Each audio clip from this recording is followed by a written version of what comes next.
Ready to begin. Oop. There we go. There we go. Hello, hello, hello. Okay, so welcome everyone to the first episode of oh shit. Oh no. I just realized I can't have a number of people. Ooh, hold on one second actually.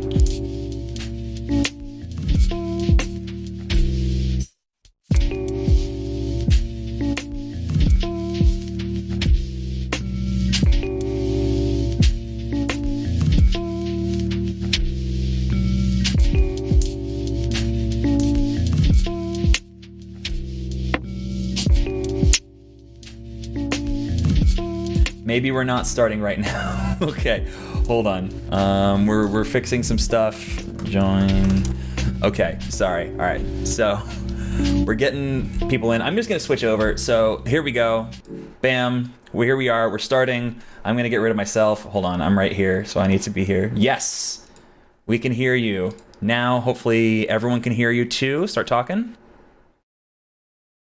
Okay.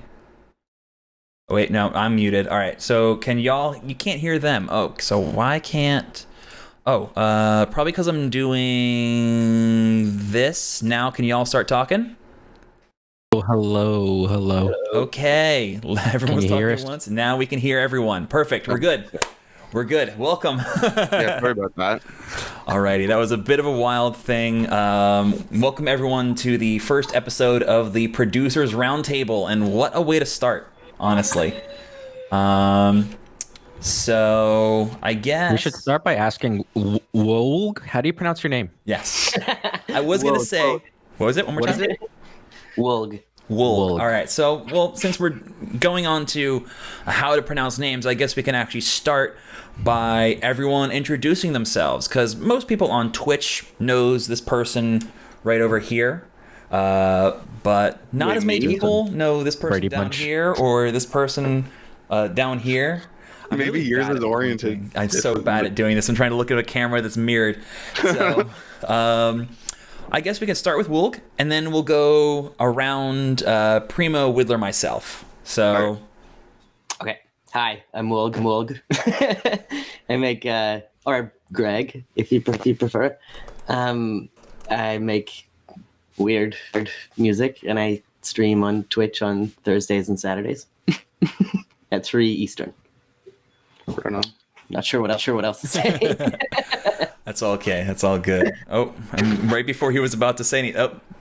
Oh. And then there we go. Okay, so Premo, you're next. Oh, I'm next. Oh, okay. Sorry. I thought you said I was last. I just had to close the window. Yeah, my name's Morgan. I'm from like the west coast of Canada in Victoria, and I've been making music for like 6 or 7 years now, I think, since like 2012. So whatever that math is, I guess that's 8 years. Nice. Yeah, and yeah, I don't know. I make weird kind of like heavier sort of glitch, sort of halftime kind of music. With like some kind of sprinkled in little IDM kind of ideas and stuff. And yeah, that's about it. Awesome. All right. Well, thank you both for being with us. Widdler, how about you? Hi, I'm Widdler. I'm a Twitchaholic. I spend most of my time lurking 5 streams at a time, and people ask me why I don't say hi. No, I mean, most of you guys know me from my Wednesday stream where we do challenges and tune share. I like all music, like literally all music. If it's good, it's good. I don't care what genre it is. And my passion is just cool sounds and good mix downs, even though I'm bad at both of those. Go figure. Awesome. Well, I want to say thank you all so much for joining me for the first episode of this podcast. I wasn't really sure what to expect when I was asking everyone to go in. I wasn't quite sure who was even going to be on the first episode. Maybe you people who are watching the title saw another name come in and then go away, and apologies for that, Carter. We'll get you in soon. But I am really excited for this podcast because I think all of you are like people who I look up to when it comes to like songwriting and sound design and just general production. So like I'm looking forward to, I don't know, just having a chat. Like I figured if chat has like anything that they want to ask us or anything they want to talk about, they're more than welcome to add it. But like, I don't know, like I just wanted to kind of open the floor up to like whatever topics you might be interested in, or, you know, I guess just kind of starting like where, I guess here's something that I've been curious to ask from all of you. Like, where do you go for like your safe space, so to speak, when you're producing? Like, what would you say is your comfort zone, or like the area where you're always in your element? And Wait, for like physically or like yeah. However you want to take it, man. It's open-ended. If you want to say, I like being in my room with the incense on and, you know, some light jazz playing in the distance, sure. But like, you know, even like certain plugins, just certain habits, like just like what do you find to be the most comfortable part of production for you? I'll say it that way. I definitely like being alone, like having the house to myself, closing all the doors, closing curtains and whatnot, keeping like most glass reflections out of my room that I can. And yeah, just kind of getting my area as quiet as possible, and like just making sure that there's something about like when I know someone's around and they can hear the tunes I'm working on, I like feel like I'm immediately judging myself more. I'm like, oh shit, they think this sucks, you know? So I'd rather not think like that when I'm working on tunes. So then, yeah, I usually don't work when there's like people home. I do the same thing. Well, I used to do the same thing for a really long time, and I used to be super self-conscious about somebody else hearing like what I was working on. Mm-hmm. But I worked a little bit with this guy, Tyler Fitzmorris, and we were doing like the production for this album. Like this girl hired us to take these poems that she wrote and turn it into a music album. And she was there the whole time that we were making stuff, and she was super critical. So we had to like distract her in shifts. So like one of us would talk to her, and then the other one would try to like quickly whip something up in the back, and then we'd switch. And it got me a lot more comfortable with like somebody listening and just making stuff when people are paying attention. I think Twitch has kind of helped with that too, actually, to be honest. Right. Yeah, I can understand that. I still feel being live, just the act of being live, and even though you're alone by yourself, having other people listening with you, it changes the way you think about the song for sure, about anything that you're doing, whether it's like drawing a circle or, you know, writing a song. But it's like, for me, the comfort zone comes when I've like got the momentum rolling. Once I've got that going, I know I have for me, the momentum comes when knowing I have a couple of hours ahead of me with no distractions, like people, animals, pets. So it's usually like 2 a.m. to 5 a.m. That's my comfort zone of production. And I mean, lately I've been like making the best ideas right before I'm about to pass out. And like, I know that it's like a probably half of it thinking that the ideas are way better because I'm almost passing out, and they're like, oh shit, I finally done it. This is so cool. It's like, bro, it's 4 a.m. You've been smoking all night. Like, go to sleep. So on the one hand, there's like this double-edged sword, but on the other hand, I find that, yeah, my comfort zone leans towards later and later being more tired and having more isolation or something. Oh, yeah. Like, I don't know.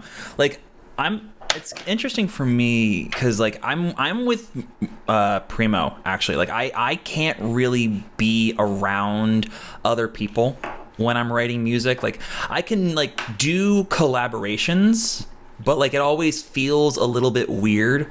Like when like I'm in the room with someone working on a track, and like even like producing on stream. Like I do challenges on my stream mostly because I want to get better at working on tracks in front of other people, because like I feel like kind of like Premo, I get very self-judgmental about my work if I know someone else can hear it.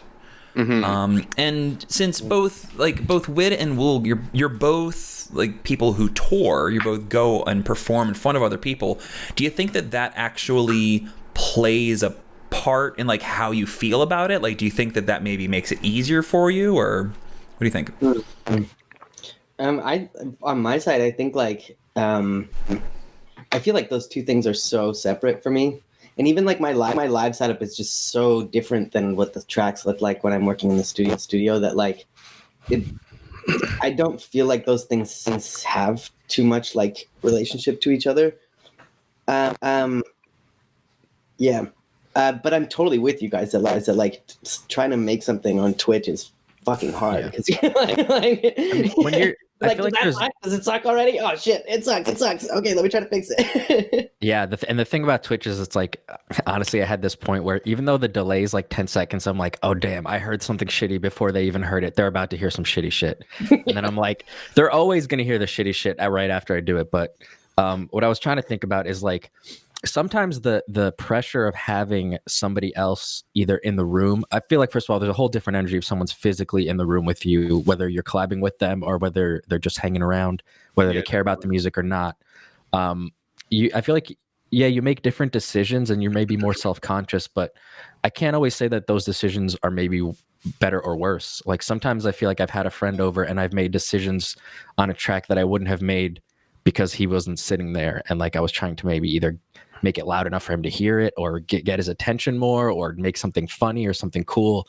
Whereas like when I'm by myself, like, you know, the thought process is completely different. So I think that as much as it sucks to produce when you're not feeling the most comfortable in your situation, there's something to be had from that to try and push you, you know, away from that comfort zone, I guess. Oh, for sure. Kind of related. I'm going to just bring in some questions from chat kind of as we go. Amber was actually wondering, like, how do you feel about, you know, producing or sharing your work with your family? Because, like, I know personally, no one in my family likes electronic music. None of them. Especially they don't like things with heavy, angry basses. And I like making music with heavy, angry basses. So, like, I put out a track about 2 weeks ago, and it's, like, kind of like an electro, kind of four on the floor, like, big, bassy banger. And I didn't even tell my parents. I didn't tell anyone in my family because it's like, I don't know if they would even enjoy it. But, like, I also feel weird about not including them. So, like, what do y'all think? Yeah, I find that my family and their input can be real cringy sometimes, you know? So, like my parents are both really supportive of what I do, but I don't really like to, like hear their take on it sometimes, you know? Like my mom's usually better. She just kind of like grooves and like understands the tunes and just kind of like, you know, enjoys it. But my dad always has some weird dad shit to say, you know? So yeah, there's that. And then like anytime that I've had to explain what I do to like a more distant family member, like an aunt or like an uncle or cousin or something like that, it's like I'm trying to explain to them how to speak like Spanish or something, you know? So like, yeah, it can be a little weird trying to like communicate this sort of stuff with family for sure. I have a little funny story. I'll keep it short, but basically, when I was right after high school, I was trying to convince my parents that I wanted to just time off to work on music instead of going to college. And I ended up going to college for a month before dropping out and working on music. And I remember after a chunk of time, I had worked on this album. It was awful. It was ambient. It was sound design, Foley. Nobody wants it. I don't even want to listen to it now. And it was like straight 45 minutes of it with like footsteps and piano and snow. It was like awful, like just awful. And so one day I'm working on this until like 8 a.m. when my mom wakes up. Oh, no. She comes downstairs and she's like, "Have you gone to sleep yet?" And I was like, "No, Mom, I'm finally done with my masterpiece." And I told her that she has to sit down. I made her sit down at the computer and listen to it. And I sat at the top of the stairs and listened to her listening to it. And as soon as it got about 4 minutes in, she skipped ahead. Oh. Oh no! And started skipping ahead and skipping ahead. She comes back after 10 minutes. She's like, "It's nice." what do you want for breakfast? Did you get any sleep? And like from there, I didn't want to show my mom anything. I was like, she thinks I'm wasting my time. And it was just embarrassing, but that was a long time ago. And nowadays she's obviously more supportive and she likes my reggae style stuff. But I just remember that one vivid memory of being so proud of something and like forcing my mom to listen to it and her just being like, oh, my son is a failure. I mean, at least she was supportive, right?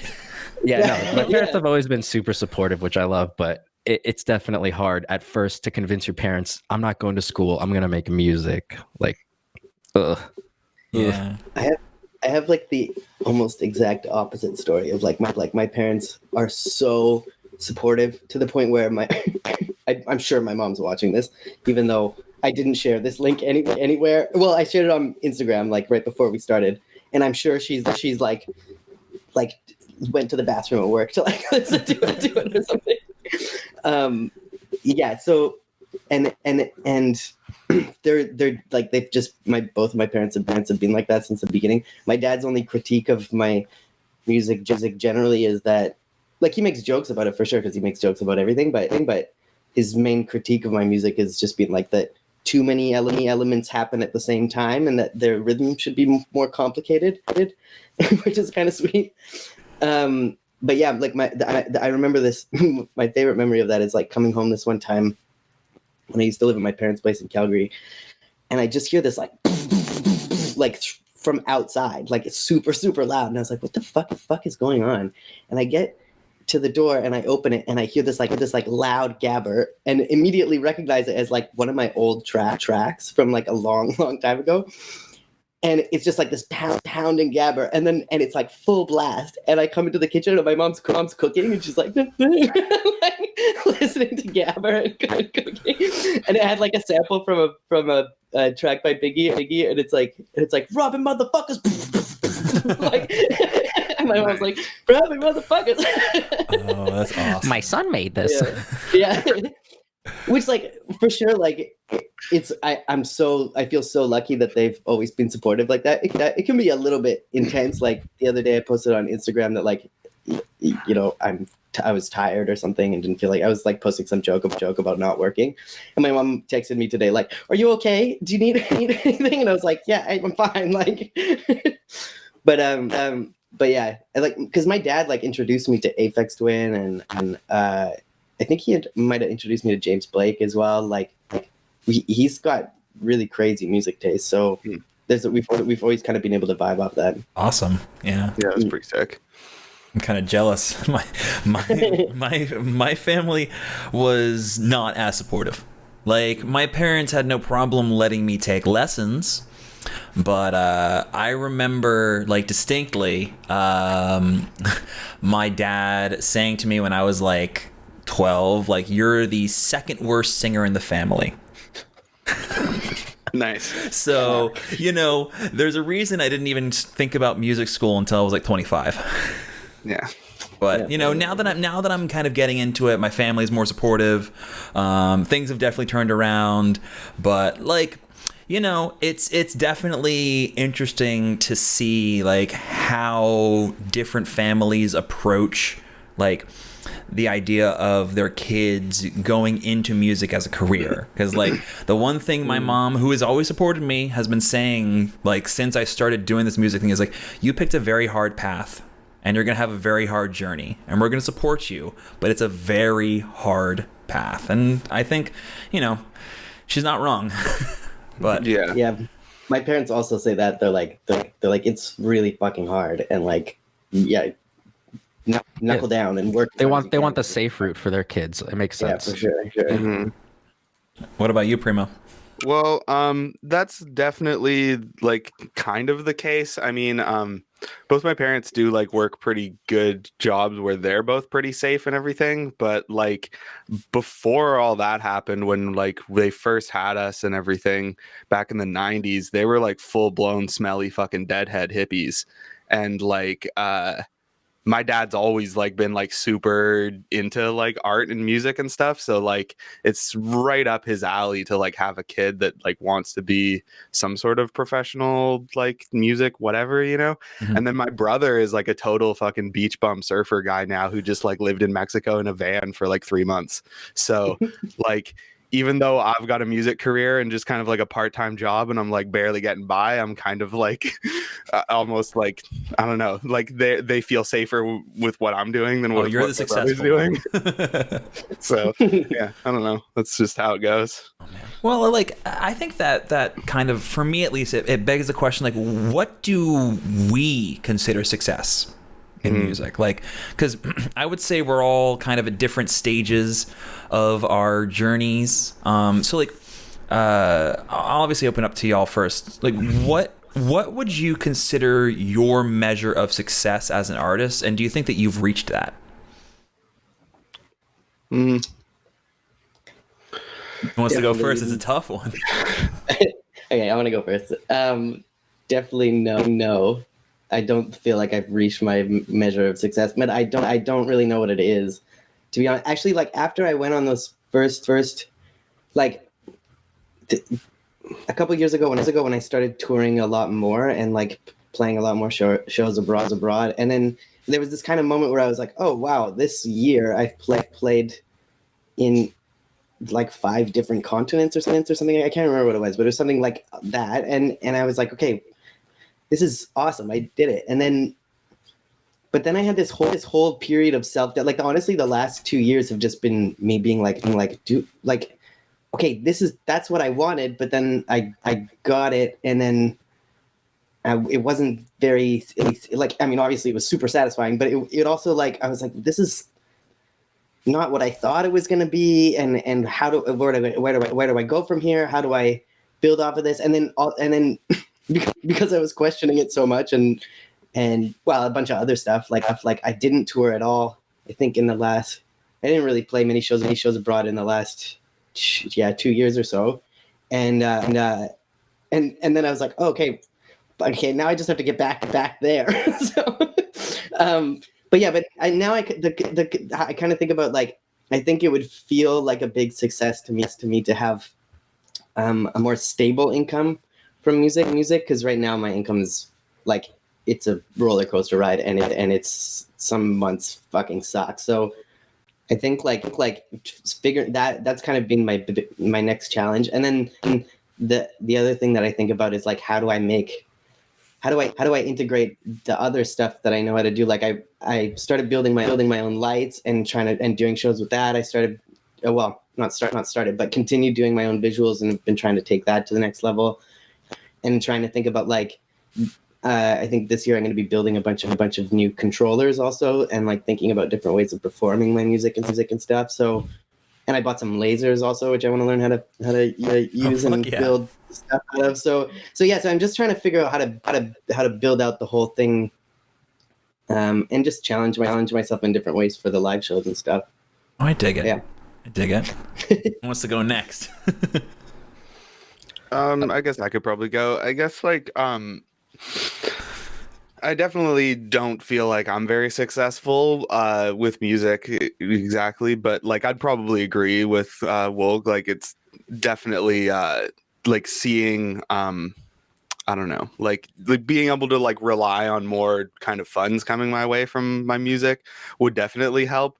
But that being said, like I mean, I haven't done too much that would really generate those funds in the first place. Like I just kind of have like an EP and a few singles out there, you know, and that's not gonna like just turn into money, you know, because like we kind of live in an age where like, well, especially the style of music too, it's not just gonna be this like overnight fucking pop sensation or anything like that, you know. So it's like yeah, record sales or track sales or like streaming revenue or anything like that is not really coming our way like in, you know, heaps. But I feel like once I start touring and like actually kind of like getting some funds from the like me performing or doing something to do with the music itself, I think that's when it'll kind of start to feel like it's paying off. But yeah, it's kind of hard. I don't know if you ever really totally feel successful. But Yeah, definitely being able to quit my part-time job would make me feel a lot more successful. That is definitely a Yeah. goal. I think the feeling successful for me is something that it's ever changing. I Mhm. set new goals all the time. 5 years ago, I would consider myself super successful. Right now, I do consider myself successful, but there's this instillment in me, and I can see the further potential. I can see the next level of success, and so that's what I'm always trying to just at least cook in my head is what's the next step, because you're always trying to get to this next level. And right now, I feel like I've reached the level that I wanted to last year and the year before that and the year before that. But when it comes to me for success, it's just down to being happy with the music that I'm making and being happy with traveling, because that's what it comes down to. If I'm not enjoying the music and I'm not enjoying traveling, there's not much left in it. Mhm. So I think my for right now, my goals are to stay in this realm of doing a lot of shows and trying to put out as much music as I can, because the next level of success for me would be to where I can work from home and make enough money. Because right now I don't make money from working from home. My money comes in from traveling. My music sales don't make money. My streaming doesn't make any money. It's literally just me going out and playing as many shows as I can. So as soon as that starts to, balance out to where I can travel way less, that'll be my next level of success, I think. Yeah. And I mean, like, everything that y'all have said is like pretty on the nose for what I've been kind of thinking about. And it's like I've mentioned it even on my stream before. Like, for me, like, success is, I am obviously like being able to survive off of doing what I love. Like, I think we all kind of can agree, like, the goal, like, stage one of success is I can make a living off of music. And sometimes that's possible, sometimes it's not. And from there, it's like, what makes me feel fulfilled? And that could be like being able to make all my money off of producing rather than off of touring. Or it could be like, for me, a big thing is trying to get my music in a TV show or on a movie or something. Because, like, I want to have kind of those inroads. And for me, it's like, if I can watch something and see people react to my music emotionally to picture, like, that would make me feel really awesome. And I think once I get there, kind of like Woulg, it's like, I've toured the world now. What's next? The question becomes, you make it up for yourself, like Widdler's saying. You just come up with your own ideas. And, I definitely don't think that I've reached any measure of success on that front, but I disagree. And I think, again, it's like success is like, I know you're putting it as this, like, you reach this goal, but I think, again, success is this ever moving finish line that you're chasing. So it's like, as much as maybe you don't feel like the monetary returns have been as great as you'd like, I think that the energy returns and the community returns have definitely been growing in a good way. So 100%. Yeah, definitely. I agree with that 100%. Yeah, absolutely. Anytime I get like a little piece of feedback from somebody or some sort of kind words from a fan or something like that I usually don't think I even have, because my following is quite small. So when somebody reaches out to me, it usually is a pretty big deal. It makes me feel quite successful. But yeah, I'd agree with what is it, Musar or is it Musar? Musar. Okay, yeah. We've known each other for how long? You can't pronounce my name. Okay. Jeez. Anyways, yeah. So what you were saying, with like a movie deal, like a sync deal or something like that happening, that would 100% make me feel successful as well if that ever happened. But yeah, it's like, it's definitely an ever moving thing. It's like, it's hard to say what really makes you successful when it's all this kind of like, I don't know, like, you're not really doing anything by the book or like a specific thing where you're like, I have this one job and it makes me this salary and I'm a successful adult. You're like, it's kind of wishy-washy, and you got to kind of figure it out as you go make your along. own path. Yeah. I think that's one of the things that makes it extra cool, though, is like any success that you get feels like, because for sure there's like a structure in which we kind of find our path and stuff, and there's like, but what I mean is like I always find that success in music feels kind of feels kind of extra sweet because it's like, yeah, I made these decisions. Like I decided to market myself in this way, or I decided on this price point for XYZ, or I decided to go with this label or whatever. Kind of there's something about that gives me this kind of extra pride of like yeah, this is my decision. I don't know if that's like a weird thing to think, but No, it's ownership. Yeah. There's like this nice feeling of like when, for example, when I make money off of doing the lessons, like when I hit my, like I have like little goals for myself for how much I want to make a week or how much a month. When I hit those goals, or even just paying my rent from like, you know, doing enough lessons during the months to be able to use that money to pay my rent, I'm like, yeah, that's cool. Like, you know, like that's like, it's like a really special thing because it's so separated from like the normal structure of like earning money from a boss sort of thing. It's just like this other human being valued my work, and then we exchanged those services for money. It's like, and this I think is a good point, like to start to, obviously I like this topic, so I kind of want to stick on it, and I think it's a good time to like think about the next topic, but like I think that it comes down to affirmation. Like we're looking for some sense of validation, and like whether that's monetary validation, having, you know, a bunch of money deposited into our bank account, or just someone saying, hey, you know, I listened to your song and it changed my life. Like that's an impactful thing for a lot of people. And I think that like receiving that affirmation of kind of your worth, like you're saying, is like, I mean, it's why we do whatever it is we fucking do. Yeah, honestly, I don't think at any level of success you don't enjoy hearing something nice about something you've done. Like Nexy the other week was streaming, and like he was just playing this tune. I was like, "Oh, dude, this sounds awesome." He's like, "Man, I really needed that." Like whether you mean it or not, just having somebody say like they like what you're doing can really mean the difference between giving up on it completely. And it's just it's weird, and it's frustrating to not trust yourself, and to not be able to see, you know, the big picture until after it's done. But I think that it's definitely helpful to have this kind of community where, you know, even though the criticism might be constructive in terms of like, I don't like this, it's still coming from a place of like, dude, this is awesome, you can get better, like let's work on this together. Yeah. I mean, with that, I think this is a good point to switch over to, I think, another topic actually, which, like, at least for me, I think comes in where Nalith was asking, like, do any of you ever face like a creative block or a lack of inspiration? And like, if you do, like, how do you deal with it? And like, I would say for me, like, the biggest times of like writer's block I experience are when I'm like experiencing like a big crisis of like self, where like I'm thinking I'm not good at making music, so I should stop. And when like I have that moment of like, am I really doing the thing I'm supposed to be doing? All of a sudden, all of the ideas go away. Like literally, I can't think of anything, and I have ways of working around that. But I'm curious, like how do you all deal with writer's block, or do you still get writer's block, or is it something that you don't even have to worry about anymore?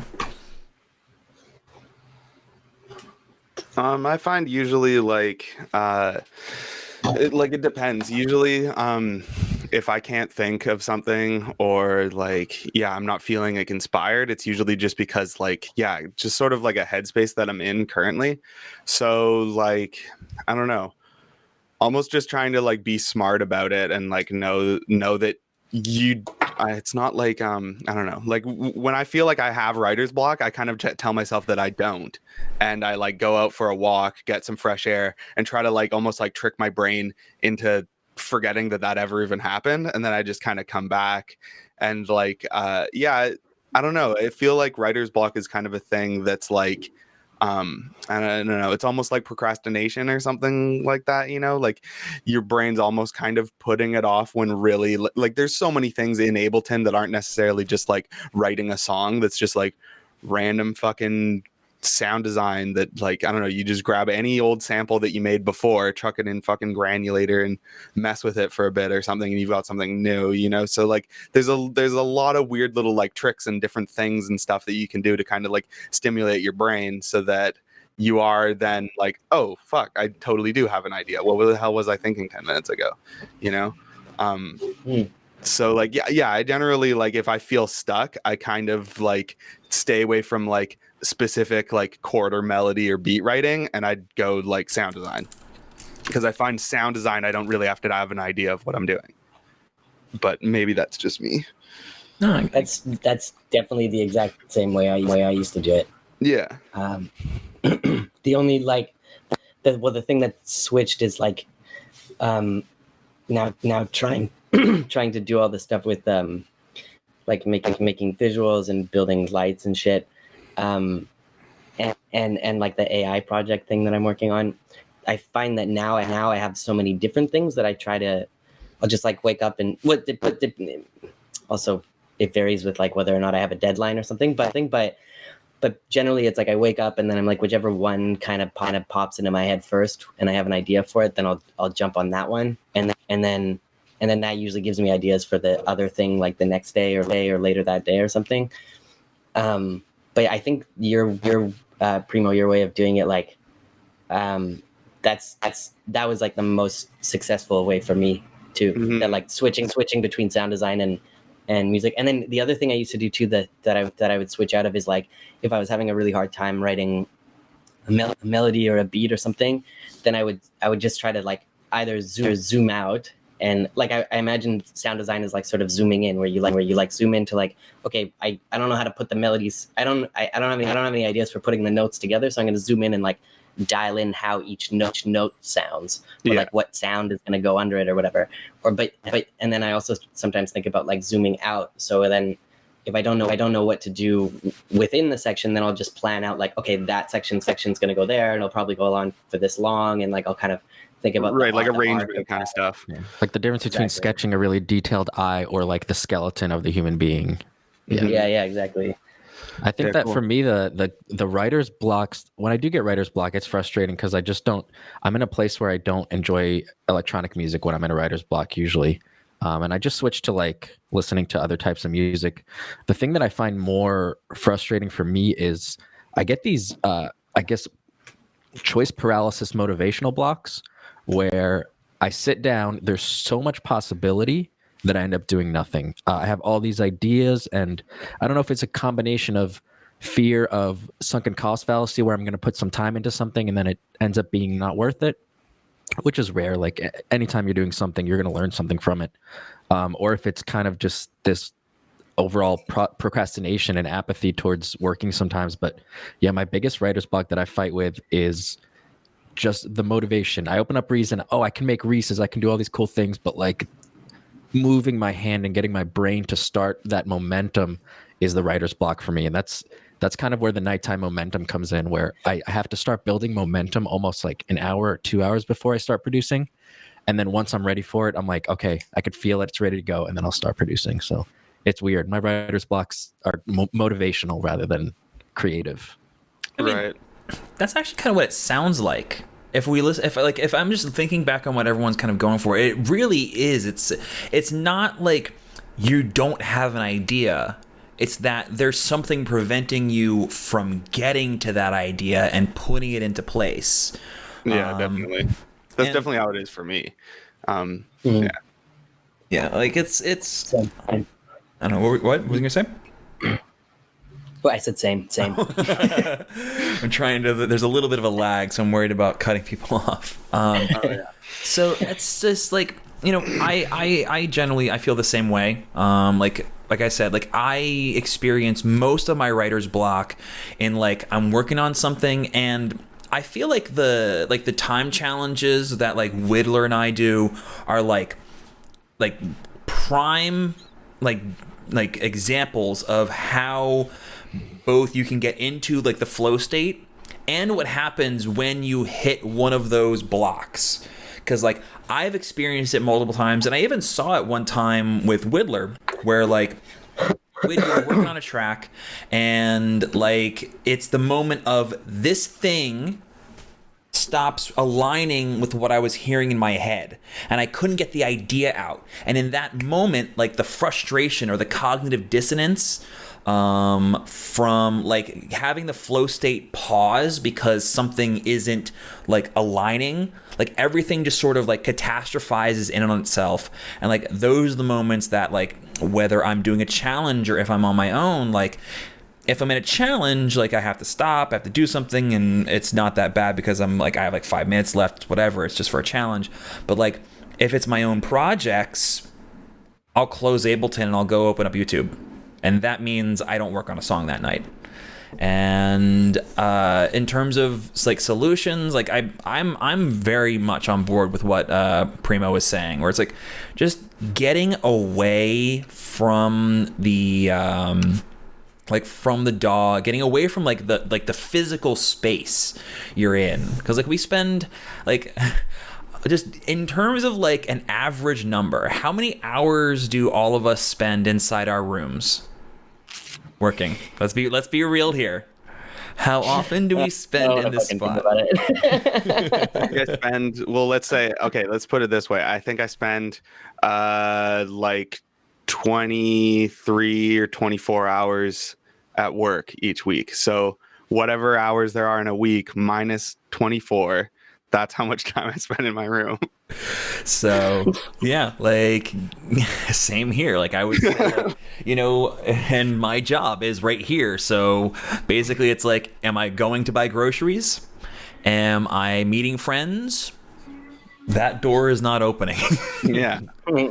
So Yeah, like if I don't leave the house when I don't have to either. yeah, so we're all just hermits. And honestly, I mean, the hot seat though is kind of a phenomenon though that I'm always trying to get out of, because when you're traveling and listening to music, or when you're in your car you're listening to music, headphones, especially if your eyes are closed, like forget about it. It's such a different thing. Like, and it shouldn't be, but it is. It's like you're hearing the same audio, but your brain is in a different space. You're not in the hot seat. You're just kind of taking in music rather than trying to put it out.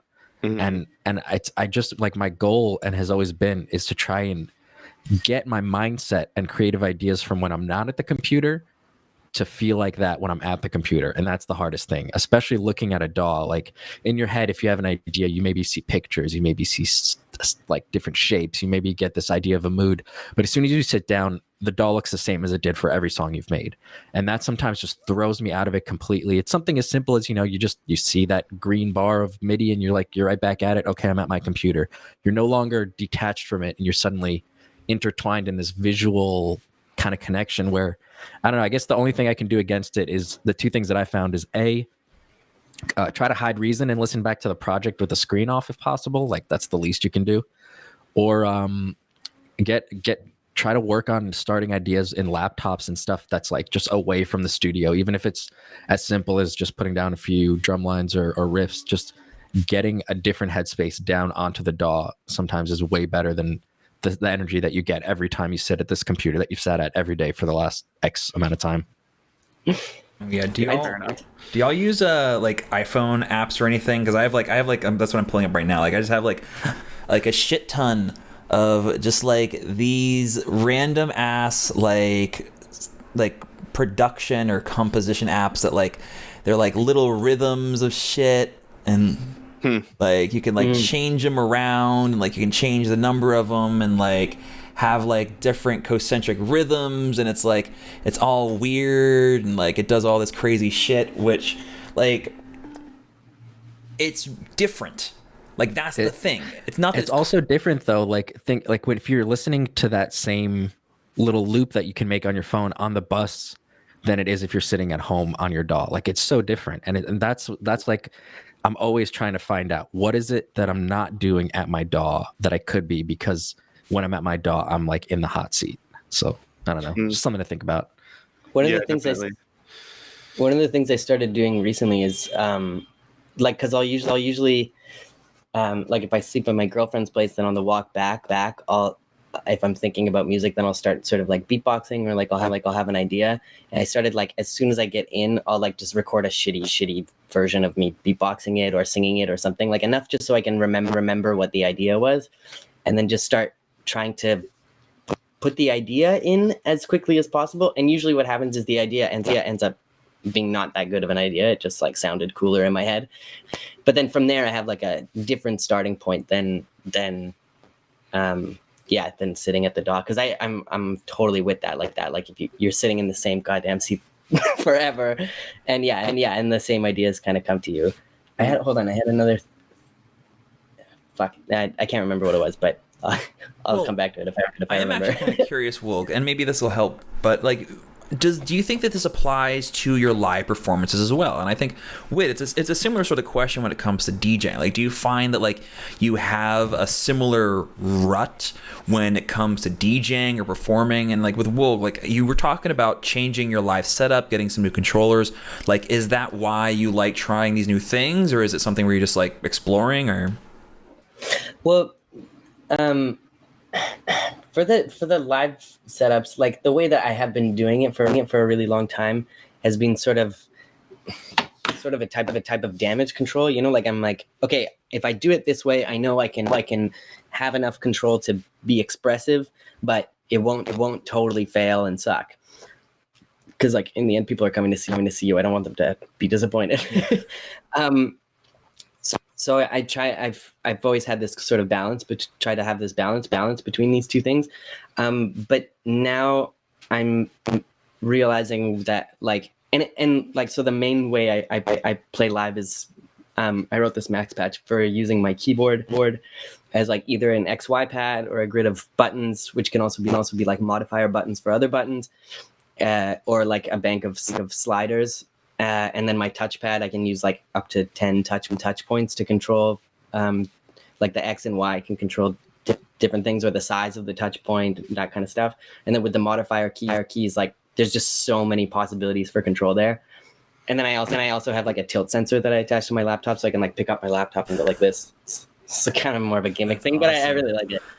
And then, but yeah, so I think like, it's less about getting me out of that rut, and it's more about like I'm trying to think of, because I've had this idea in my head for like the amount of control I'd like to have over the sounds while I'm playing live, and the types of things I'd like to do when I'm playing, but I don't.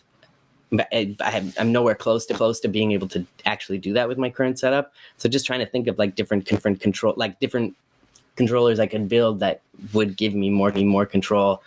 And then everybody's saying in the chat that I sound pitched up. Whatever. Yeah, maybe it's your real voice. Well, no, because those are people from my Twitch. Oh, yeah. But anyways, so the other thing that I do, that made me think of I talk to Rob Clouth every once in a while, and one of the things that we end up riffing on quite often is like different ways of controlling different performance setups, and I really like his way of thinking about it. I can't get my brain to work in this way, but his way of doing it is like to totally disconnect himself from what is technically possible, or what does he know how to do, and just think about like what would be a sick way to control things. The last time I talked to him, he had something about like moving his hands in different ways. I can't remember what it was, but he was like, "Oh, wouldn't it be sweet if you could like control stuff with your head and your feet or something like that?" And I was like, "I guess." But because my way of thinking about it is like the thing that I get the most ideas from is like I'm like, oh, okay, there's this technical thing that I know how to do. How can I like exploit that, and what kind of output can I get from that? It's like a very much like physicality first, and then kind of taking it into imagination land from there. Instead of doing it the other way. Okay, for sure. Oh, we lost Wid. Oh, maybe. What? Am I back? Oh, check. You're frozen, but you're back. There we go. Okay, we're good. We're all good.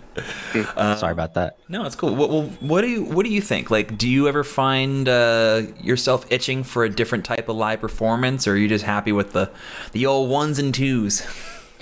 I mean, I always feel like there's people out there like G Jones who their live show is so much more than just them DJing. He built his own visual setup and they project it and stuff. And I've also seen I think Figure It Was also have this synchronization of songs where each song also had a video layered over it. And he DJ'd in Serato, and so every time he would chop between songs, it would show a different visual. So I think that there's potential to grow my live set. Sorry about the vacuum cleaner, guys. There is a potential to grow my live set in terms of features, I guess. But I'm happy with my sets, how I perform them. I just perform with CDJs, and I think it's like the thing that I find most about my shows is that you never know what you're going to get in terms of crowd, sound, and stuff like that. Like you can assume 101 things about the show that you're about to play, but until you're actually up there playing, you won't actually know what kind of show it's going to be. And so, for me, it's just about like keeping the good shows fun, and then the bad shows, like don't take it personally, and just try to learn from maybe why it was a bad show. Was it your fault? Was it the promoter's fault? Was it the day? There could be a million different things, but I'm pretty happy with the way I'm doing my live shows right now. I think. I take that. Would you ever try and think about like what a Widdler live would look like? Like, has you ever given that any thought?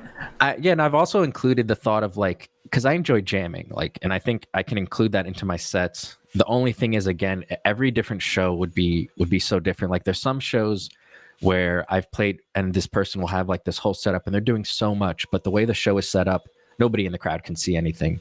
For them, it's the same as if you would have just been DJing on CDJs or something. So, on the one hand, if I end up doing more of a live thing where I'm either playing guitar or piano along with my set, that'll be its own set of special shows that I curate specifically for that, to make sure that, it's set up to a position where I can, perform and have everybody see it, rather than just like, here, come, we'll move some stuff over here by the bar, and we'll move some stuff here, and like, here, you can perform your stuff. Because I've seen it get really stressful for people with a lot of equipment trying to play in all these different types of places. So it's maybe one day, but I'd have to think about it a lot more. Oh, for sure.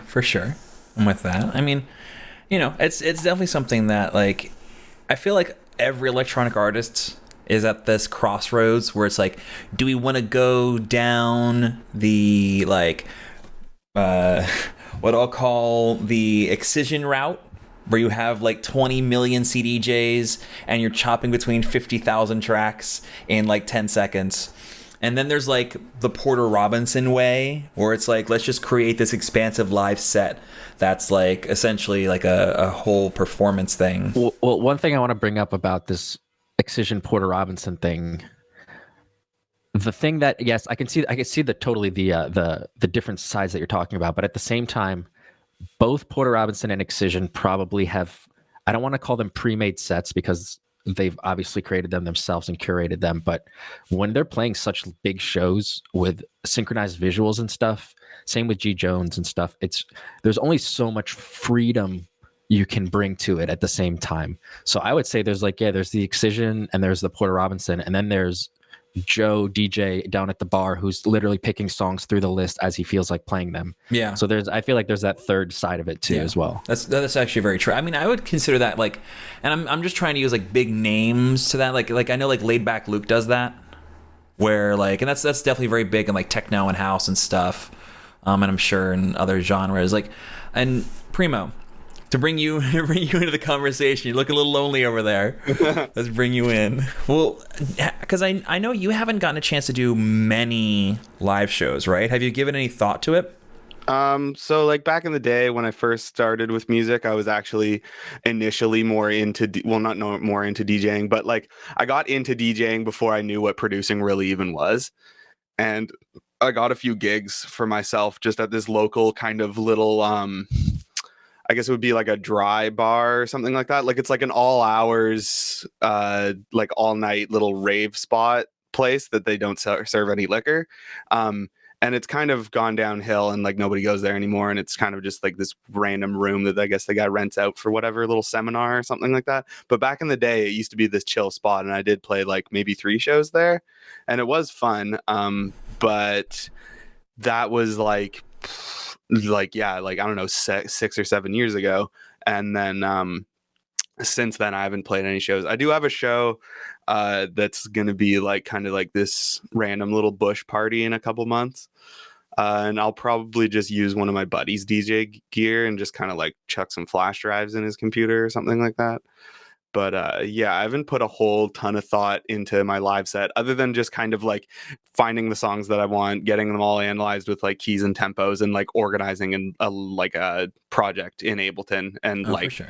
so like I've got an idea of like what songs I kind of want to play and stuff, but to actually play them, since I don't have a laptop or controllers of my own, I just have a desktop computer at home. Mm-hmm. I'll probably just have to use a buddy's setup or something like that. Bring your desktop with you, put it in up on stage. Yeah, I've seen people do that before. It looks fucking haggard. Yeah, that looks really sketch. Yeah, I've seen a guy with like old Denon CDJs. Like they're not even like Pioneer brand. They're like these weird Denons that like the deck actually has motors and spins in them. And he used like old speaker cable to actually plug them in, like not even RCA jacks or anything. Like he had actual cable. They had to like wind around and tighten a little thing. No. And then it all went to a big desktop computer. And I was like, fuck yeah, this guy's ghetto. Hey man, that's techno Viking shit. Yeah. Honestly. Here's a quick side question. I think I saw Widdler's answer already. Have you ever tried working with something like the Push and used a synth? Like just kind of try, and I guess to broaden this up a little bit. Like, do you prefer working with like your mouse and keyboard, or with like a keyboard? When you're definitely mouse and keyboard.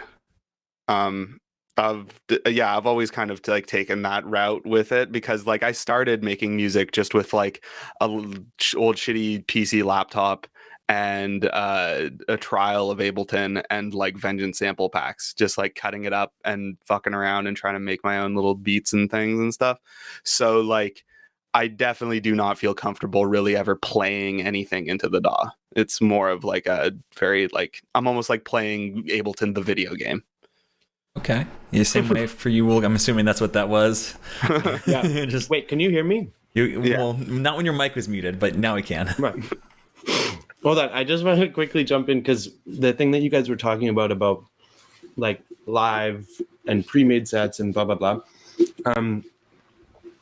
One of my friends, this guy that I used to live with, the way that he used to play live sets, I mean, his shit is like totally improvised, and he does live AV like with visuals, sometimes with lights as well. He's like a super hardcore nerd, and the music is quite eclectic. But one of the things that he did that I really like as far as like a live setup goes, which I thought was kind of this nice mix between DJing and live, whatever that means. He built this system so that he had these three kind of like turntables, like these three stands, and each stand had like this pillar with LED panels on the front and back.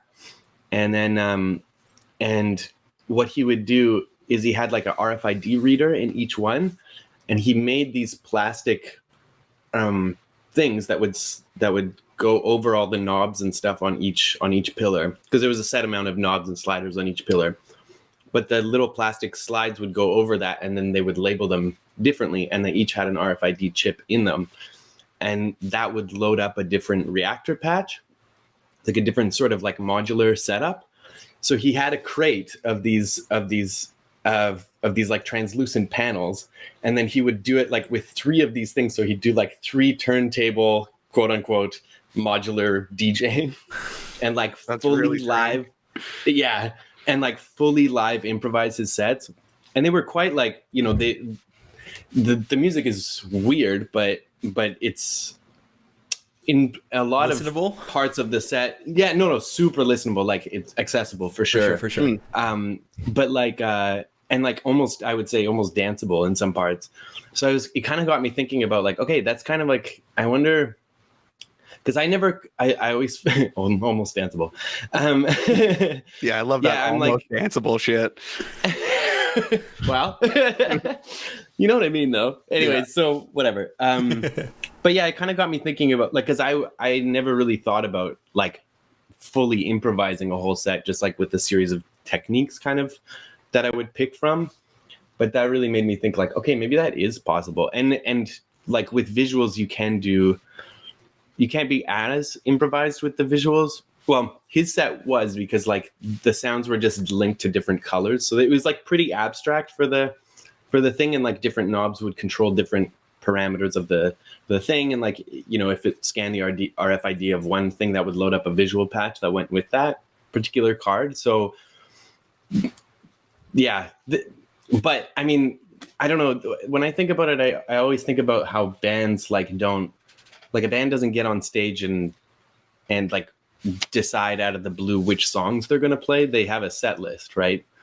So Well, it's having a song. Let's say you have a bunch of songs in a folder. I'm for first of all any kind of DJing, as long as A, you're having fun, B, people are enjoying the music. Like, people don't have to enjoy, as long as you're having the main fun. point, right? Yeah. Being honest with yourself. Like, there's no point in playing a pre-recorded set and pretending like you're DJing.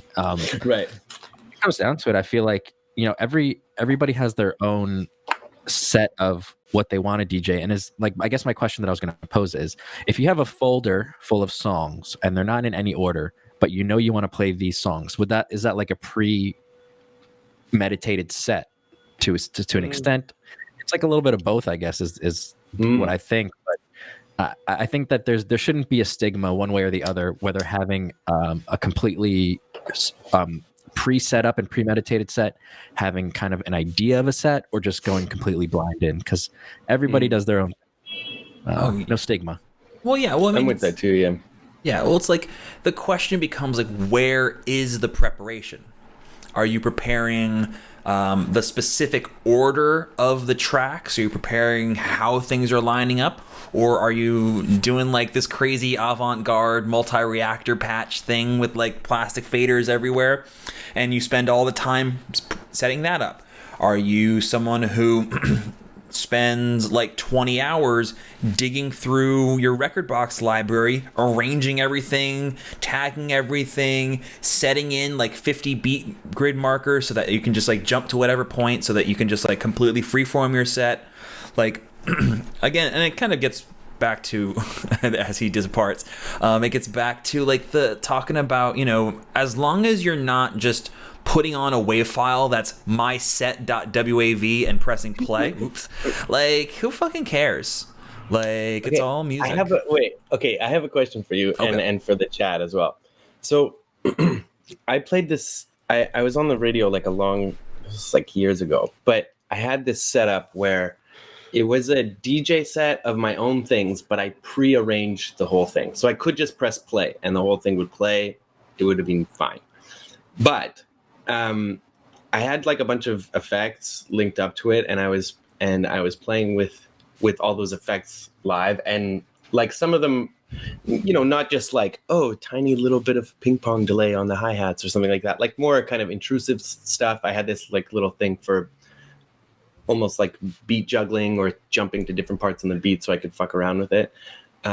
Yes, this was the Catalyst show for whoever that is in the chat.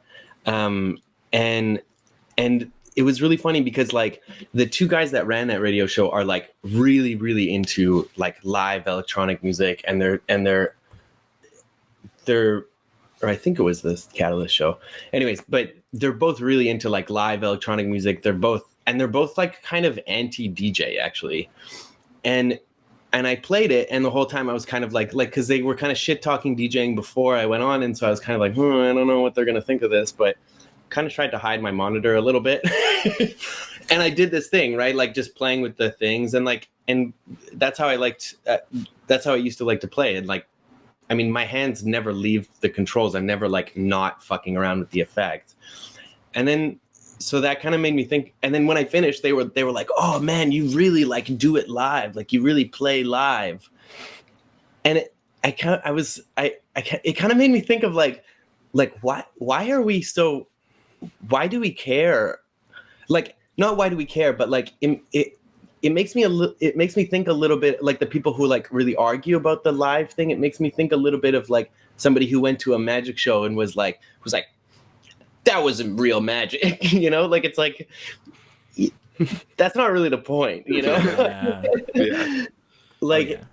I mean, I know what you mean, like just playing back a wave of something, or like, and then your controller's not plugged in, and somebody spots you. Like that's kind of bad smoke and mirrors. For one thing, and two, it's like that's probably not that fun to do when you're on stage. Right. But yeah, like I think like it's the idea of like, is it live or not? To me, feels a lot more like this way of digging at. I don't know. It's just It's like gatekeeping. Like let's be real about it. you know? It's gatekeeping. Like Yes, yeah. it's very elitist. It's saying that okay, this is the only correct way of enjoying this type of content is by engaging it in this way. Like it's like the fucking Skrillex song meme with the quote from that one guy, like they're just a bunch of people making noise, they're not artists because no one plays a guitar. Like, or we've been even earlier on the stream today, like just a couple hours ago, I showed the goat farming meme. I'm sure everyone here knows the goat farming meme. Oh, right. Yeah. And like that is the same sort of thing ascribed to everything else in the music production community. And I think we could even extend this out, and this might get a bit controversial, into ghost production. Like, because when it comes down to the final product, the people who are at the shows, they care about the music.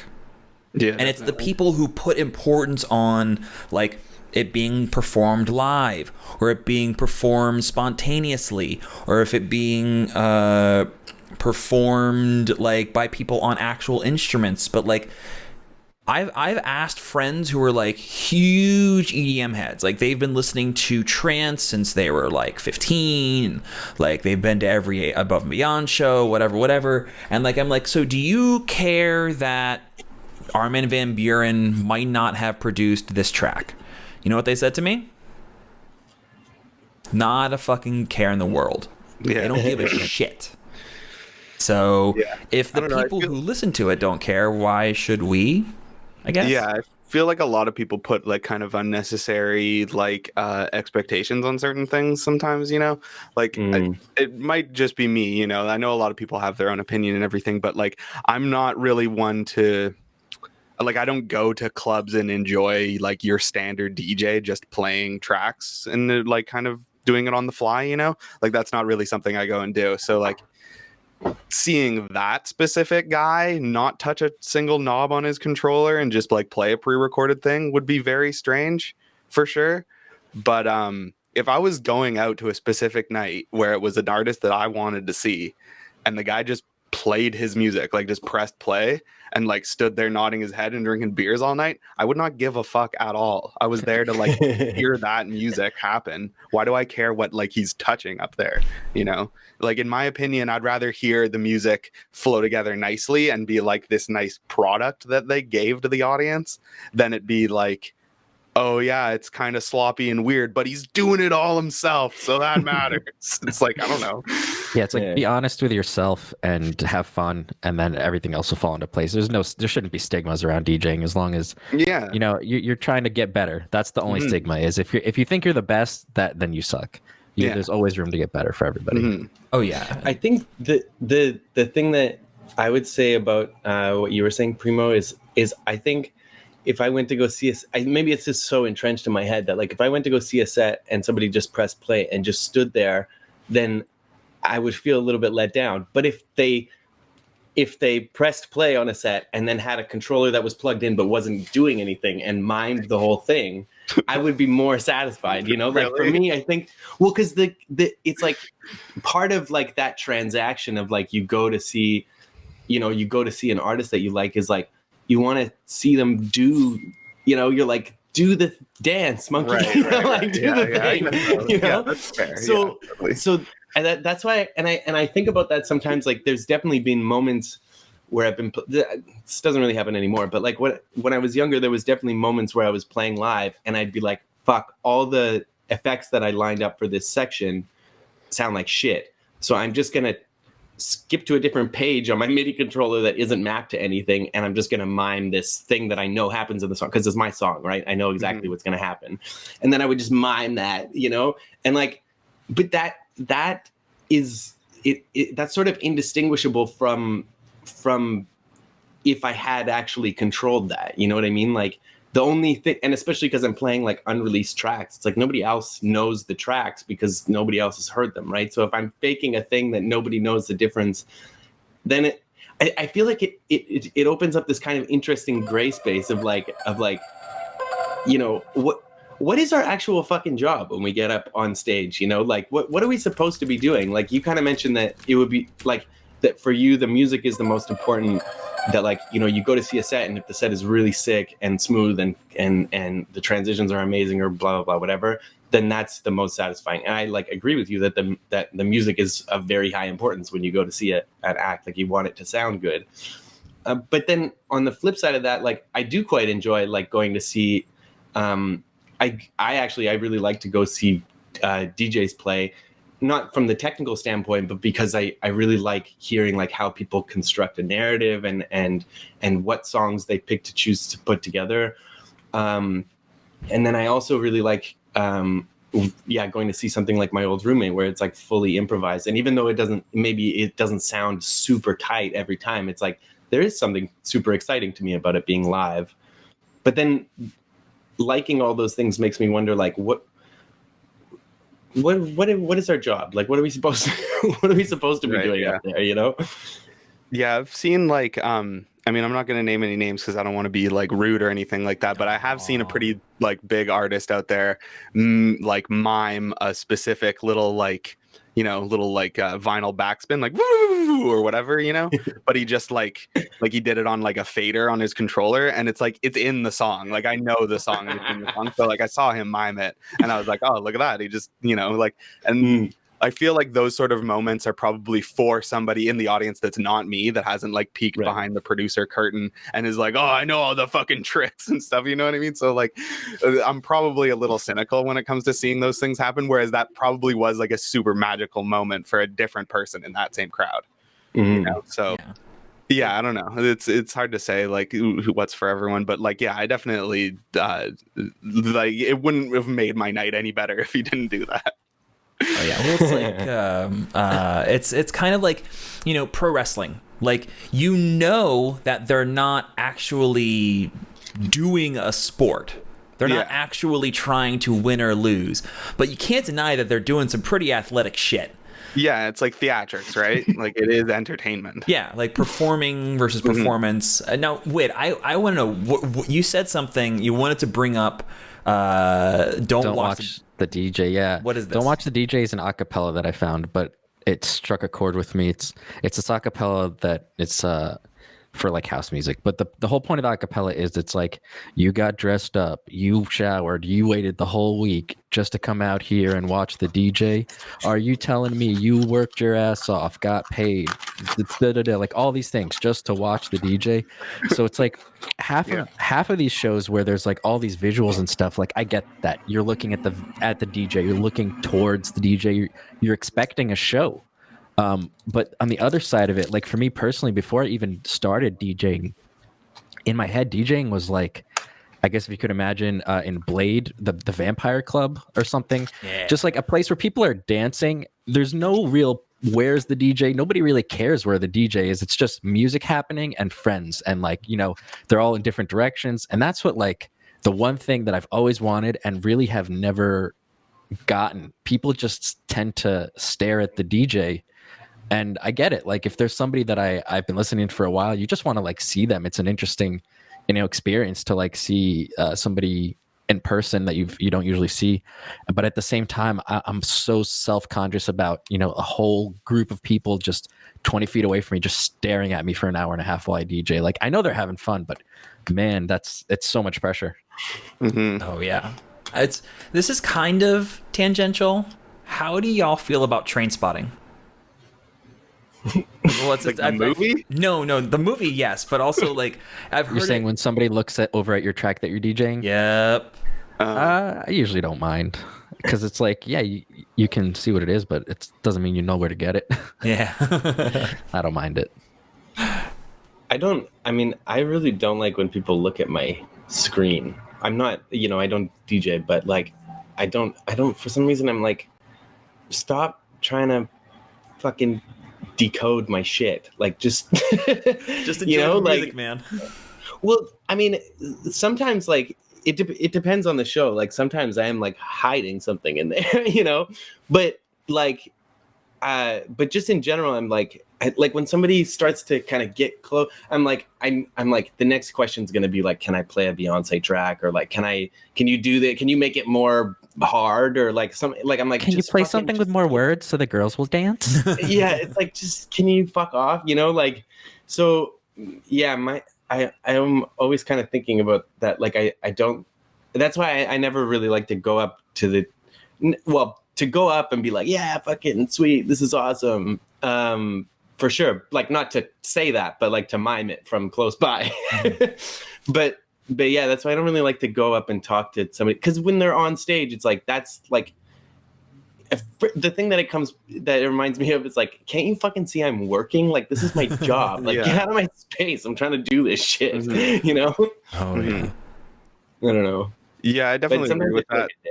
Like I haven't really like played any shows where anyone's trying to like have a peek at my computer or anything like that, but I definitely can imagine that just having anybody peeking over my shoulder in almost any situation, I'd be like, dude, can you fucking not? Yeah.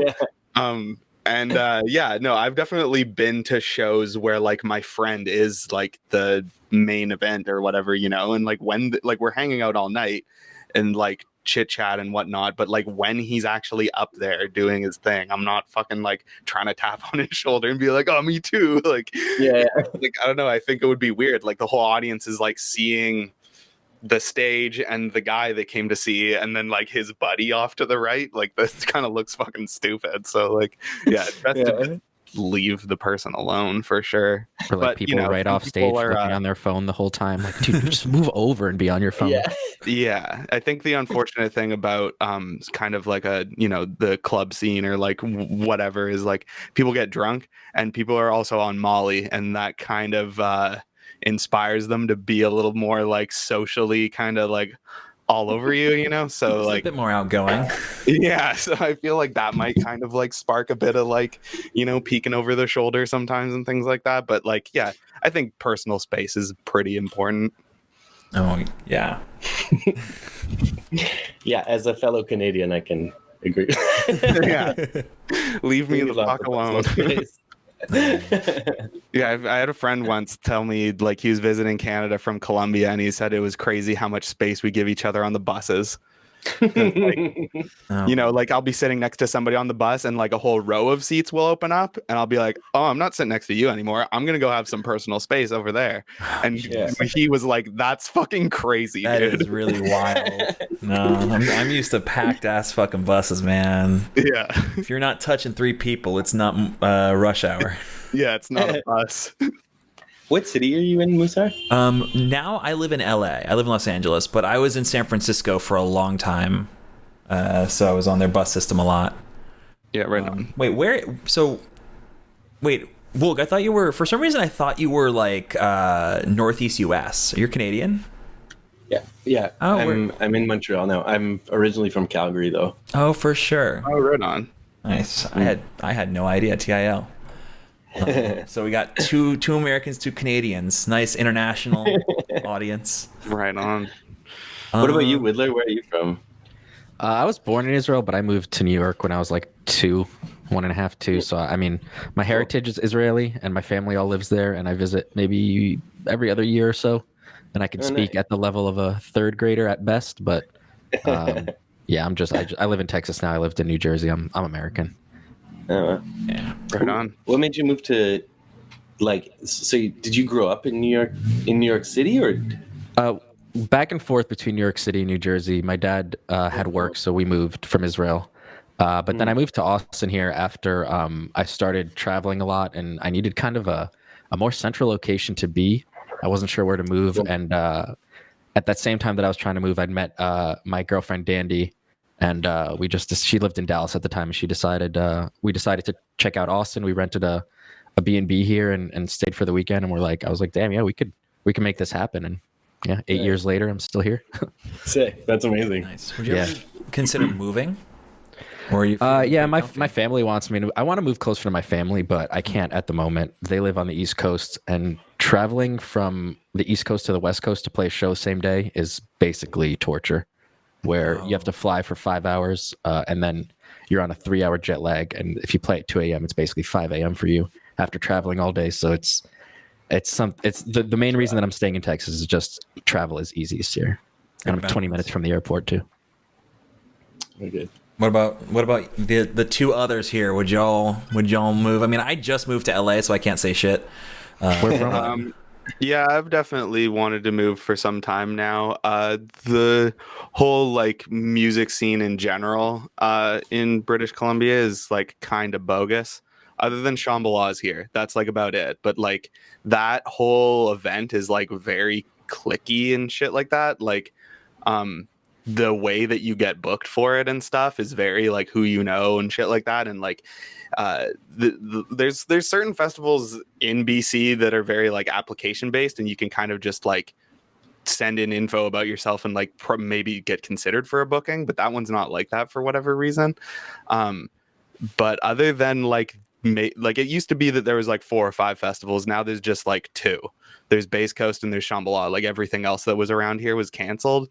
And yeah, just like I've kind of personally found that my favorite styles of music just don't ever tour here, you know? So like I've kind of for the past while had like a bit of resentment for where I live. And I've actually considered moving to Montreal, to be honest. Do it. Or possibly Toronto or something like that, just because like there's Don't more do that.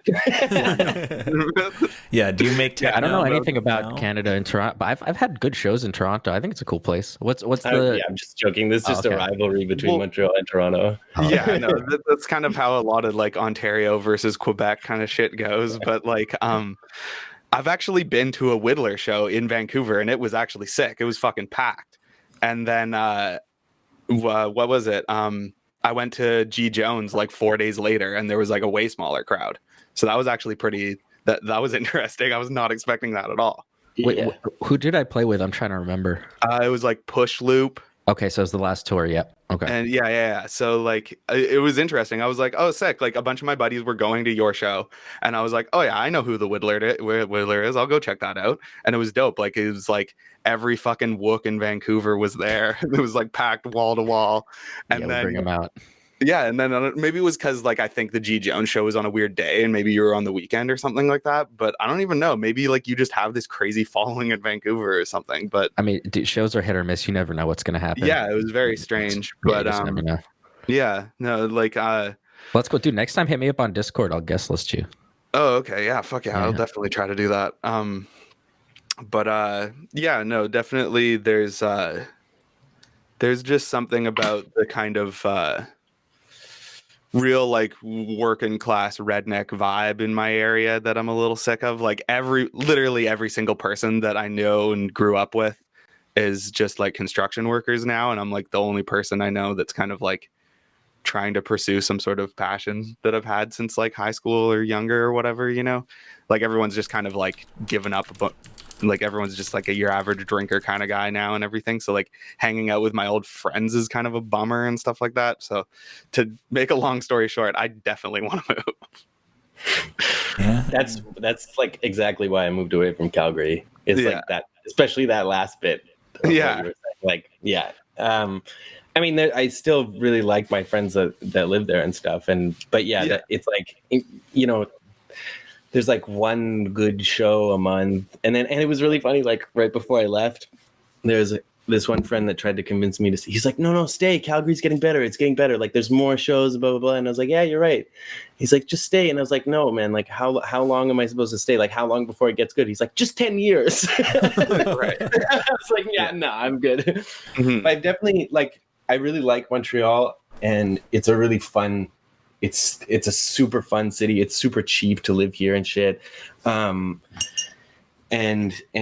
like, it's great for music, and like Mutech is based here. So for experimental music, there's like this really great platform for jumping off of. And there's like a couple other like really experimental music festivals and stuff.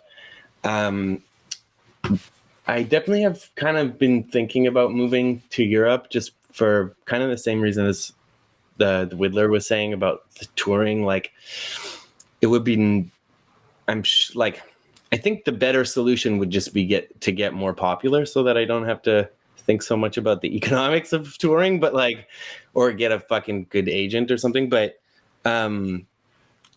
yeah, like being able to tour in Europe more easily, I think would maybe make a lot of sense for my music.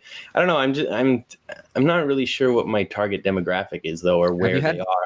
Have you had offers in Europe? Like, what's the goal with Europe? What makes you think that Europe? Because the reason I'm asking is because a lot of the UK DJs and other European DJs that come here to America, they're like, man, it's so much better over here in the States for shows and stuff. They're all like trying to get visas to play here. So I'm just curious as to, is there something that's leading you towards Europe, or you just think that that's what you want to try to do?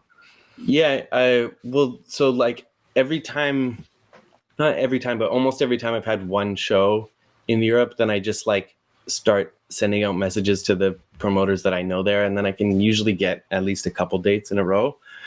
And yeah, like there's tons of festivals for new media art in around Europe and stuff, and just like that's kind of the thing that's leading me there. But then also part of what I really like about Montreal is like how it kind of has this European vibe to it, and I think that maybe because I like that so much, it would be nice to go to where that vibe is from. I get that. But yeah, I know what you mean. Like a lot of people talk about lots of touring opportunities in the States, and like I mean, it's a different crowd maybe I'm too, just from not, what I understand. Yeah, that's for sure. I mean, maybe the other thing is too that maybe I'm just not popular enough to get the offers for that sort of thing, you know. Criminally underrated, in my opinion.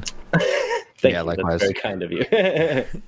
Well, I mean, like, I'm kind of, the thing that I've always wondered is like when it comes to like growth and like success, when it comes to like doing shows, like you know, yeah, the US is the biggest market, but maybe different genres will have different focuses, because like I know like it's hard to get, maybe I'm just missing it, but I found it hard to find like good techno shows around the US, and like US drum and bass has been notoriously hard to get off the ground. I've heard US D&B DJs talk about that all the time, and I've also wondered like for more experimental genres like glitch and IDM, like what Woulg is saying, and like I know like Mr. Bill, who also does like glitch IDM stuff, he's had like a good amount of success in the US, but he's had like almost as much, if not more, success internationally, which I thought was interesting. So like I'm just curious, like,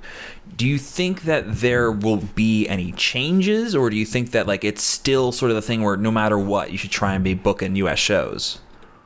I think it really depends on your market, you know? Like, I know that Bill is in America specifically because that's, like, where most of his market is, you know? I don't think he's, like, actually played a European show ever at all, really. Just kind of, like, America and the odd Canada show, and then, like, India and Israel and shit like that. Yeah. Oh, that's true.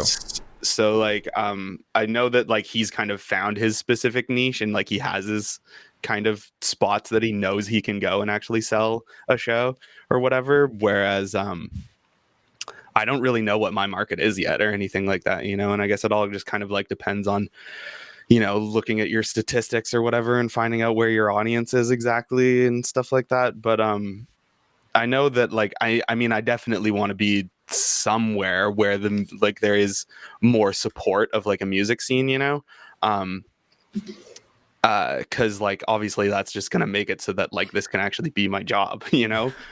If like the people in the community around me actually want to like take part in what I'm doing and like actually have a show that's like you know got a budget and shit like that. Because like I mean the show that I'm booked for in like a month or two, I'm not really expecting to get paid for it or anything like that. Like it's like very not, I wouldn't say mediocre, but like kind of like an illegal bush party, you know. Like I don't know if I'll even really like find the dude who's hosting the whole thing and like actually get him to pay me or anything like that. I'm just kind of going because my friends pointed it out, and it's like insanely hard to get any sort of other show or anything like that around here. So I was like, fucking might as well. Experience is always good to have as well. Yeah, like, and might as well try to get out to this random little renegade fucking bush party rave thing and at least like play my music for some people that are going to a thing to see electronic music. So hopefully you'll like meet some people, make some friends, make some fans and stuff like that. But yeah, I definitely want to tour the States as soon as I can. It's all just a matter of probably becoming like successful enough in Canada that I could get some sort of like American agent to get me a visa or something like that. Because I do know that my music does pretty well in terms of like plays on the internet and stuff. It does pretty well in Chicago and in Portland. And I think Denver too, but like mostly Chicago and Portland. So I feel like those are kind of two spots. Possibly. I feel like I've heard that there's like a cool like arts and music scene in Chicago. Do you have an agent? Do any of you guys have agents? No. I No. wish. Okay. It's not hard to have an agent. It's just somebody that you pay when they give you an opportunity to get paid. So I think one of the main things that helped me get shows is my agent. Not saying that he's the reason that I have so many shows, but sorry, go ahead. How did you find that agent? I jumped from a bunch of different agencies. For a little bit there, I was booking my own shows and it was horrible. Because I'm terrible with numbers. I'm terrible with dates. I double booked a show twice. Like that's the worst feeling in the world. Like when I'm like flying somewhere and I'm like, oh my God, I'm supposed to be flying somewhere else. But so the agencies that I started off with a few small ones. Odd Tree was one of them. And then somehow I got word got out to Circle Management, which is like they work with Owsla and stuff, that I was looking for an agent. And they picked me up for about 3 months, but I left because they were not doing anything for me. They were just basically having me as one of their cards in their deck that if I blew up, they were ready to do something with it. But they weren't about to put in work and help me get to a higher level. They were just like, okay, get on the roster. We'll invest in that, see what happens. And then I found out about Submission, which is basically just a dubstep only almost agency at the time. And so for me, it was just I called up Nicole and I asked her, like, do you have any agents available? Like I'm struggling. I'm looking for anybody to just help me book shows and do the logistics of having shows because I can't handle this. So on the one hand, I got super lucky that there is this agency Submission that's super honed in for kind of my sound and music. But at the same time, I don't think it should be hard to get an agent for any kind of music that you're doing. And as much as it may seem like something that's out of everybody's league, an agent is just super helpful because they'll be doing things for you and for them. They don't get paid until you get paid. And, it's just a relationship that you can build with somebody in order to further yourself and help yourself. So Morgan, if I was just going to say anything is like step one, try and find yourself an agent. Small agent, doesn't matter. Just somebody who will be also putting in work to talk to promoters and stuff. When you have somebody else emailing a promoter, it comes off as different than yourself emailing a promoter being like, can I play this show? Yeah, so definitely. Just something to think about. I think that you have a lot of potential that you might not be seeing if you hire an agent, perhaps.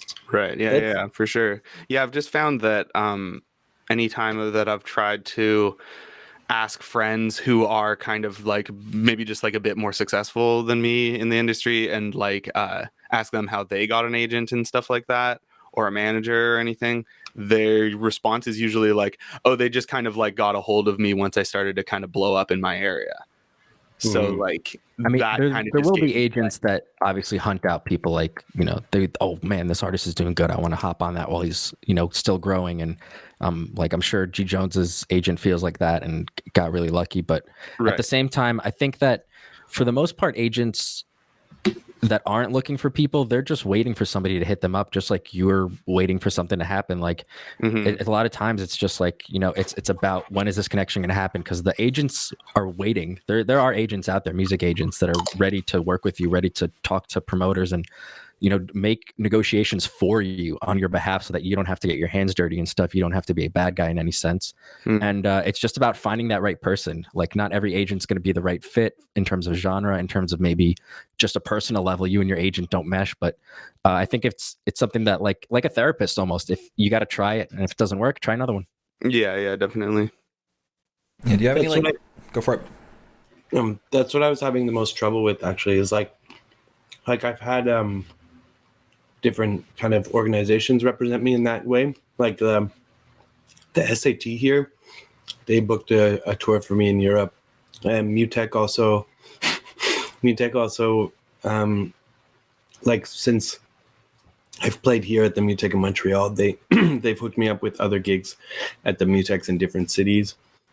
And then also sometimes they have events in different cities, and same thing with Subpack a little bit. They because they also book shows, they've gotten me connected with other people and stuff like that. But yeah, that's always been the problem, is like I'm sure it's like at least partially my fault of like not putting in the work to find the right agent, but it's always been this thing of like, oh yeah, you're an agent, are you looking like, can we work together? And then they're like, oh, I don't really do your style of music. Or there's this one guy who's kind of notorious here in Montreal that he like represents all the edgy new media artists, and he came to our like last show with the AI cello thing, but he's such a fucking dick. Like I don't want, like he's such a snake. Like I wouldn't want him representing me, even though I know that he can get shows. I just like, I don't want somebody like that to be the face of, or not the face, but like the voice of Woulg when somebody tries to contact me to get shows. Yeah, definitely. Yeah.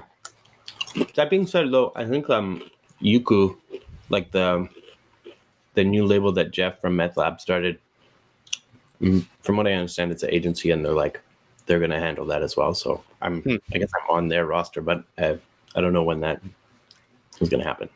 I think there's a small distinction between agency and management. I was going to actually ask about that. Yeah. Yeah. So I don't have a manager. I actually pay my agent to be a tiny bit of a manager. I give him 2% extra than he usually gets paid to do things like social media, which isn't his job really. Managers will be there for your socials, for your merchandise, for things that have to do with building your brand, for things that have to do with you as a person being put out there. Whereas, in my opinion, agents are most focused on getting you a show, like about physically having you be at a place and playing a show and getting paid for that. So I think they're both important, but starting up, definitely an agent would be before a manager, because a manager is not going to get you many returns as much as an agent will, because he'll be getting you shows. So I'm still not at the point where I feel like I need a manager. I'm just sticking with my agent and seeing how far we can go. Yeah, I feel like it seems like someone would usually get a manager when there's just like so much going on, like so many emails to answer, so much shit that they like literally have to hand it off to someone else. They're basically like, and I don't even mean this in a disparaging way, they're kind of like a secretary. Yeah, almost. Like, or they're there to manage all the stuff that you can't manage because you're trying to do other things. Yeah, like an assistant is almost a perfect word for it rather than manager, because like manager, people think of like working like, you know, a regular job, and they're like, oh, my manager, that's my boss, you know. It's like, no, this guy works for you. Yeah, and like with agents, like I think part of where a lot of it comes in is like people are like, do we just Google agency and like see what comes up? Because like that's always been my thing. It's like I've been looking, and part of why I moved to LA is because I feel like there would be a lot of people here who I could get as a possible agent. And I figured that networking would be a direct route for that. And then I'm just like, so like, what kind of agency should I be looking for? Like, I don't know if at this point, like, am I an artist or am I an entertainer, or like what do I focus on? Like, what kind of gigs should I get? And it's like, for most producers, I think it's pretty straightforward. But then the question is like, how do you find submission, for example? Like, I mean, yeah, you found it through other methods, but like, let's say there's someone who doesn't have kind of that background, like they're just starting to get like a bunch of plays on SoundCloud, or like maybe they got a song that got like featured on a TikTok or something. Like how does that person get into a position where they find an agent? Just look up booking agent on LinkedIn. Yeah, I'm literally Googling right now, like different types of, just to see like if somebody other than myself was like looking for an agency. It's not easy to just out of nowhere. I agree with that. Yeah, I think that's probably the one thing that I probably is like a roadblock for me, is that I don't like honestly know any agents other than maybe like a person who's an agent for someone else. So I think the best way to start, like what I would do is even like, I'm tempted to just even drop this into my Facebook now, is just ask people like on a big post, like, who's your agency? Who do you work with? Because there's a lot of up and coming agencies that I guess, they might not be as established, but they're willing to pick up new artists in order to help build themselves and stuff. So Yeah. I feel like I don't want to do this right now on my Facebook because my agency might be like, dude, what the fuck are you trying to shop? Yeah, they're like, what are you like looking for a new agent? Like, what Yeah, are you, like, representation? like, can you be a What's little going more on? blatant about it?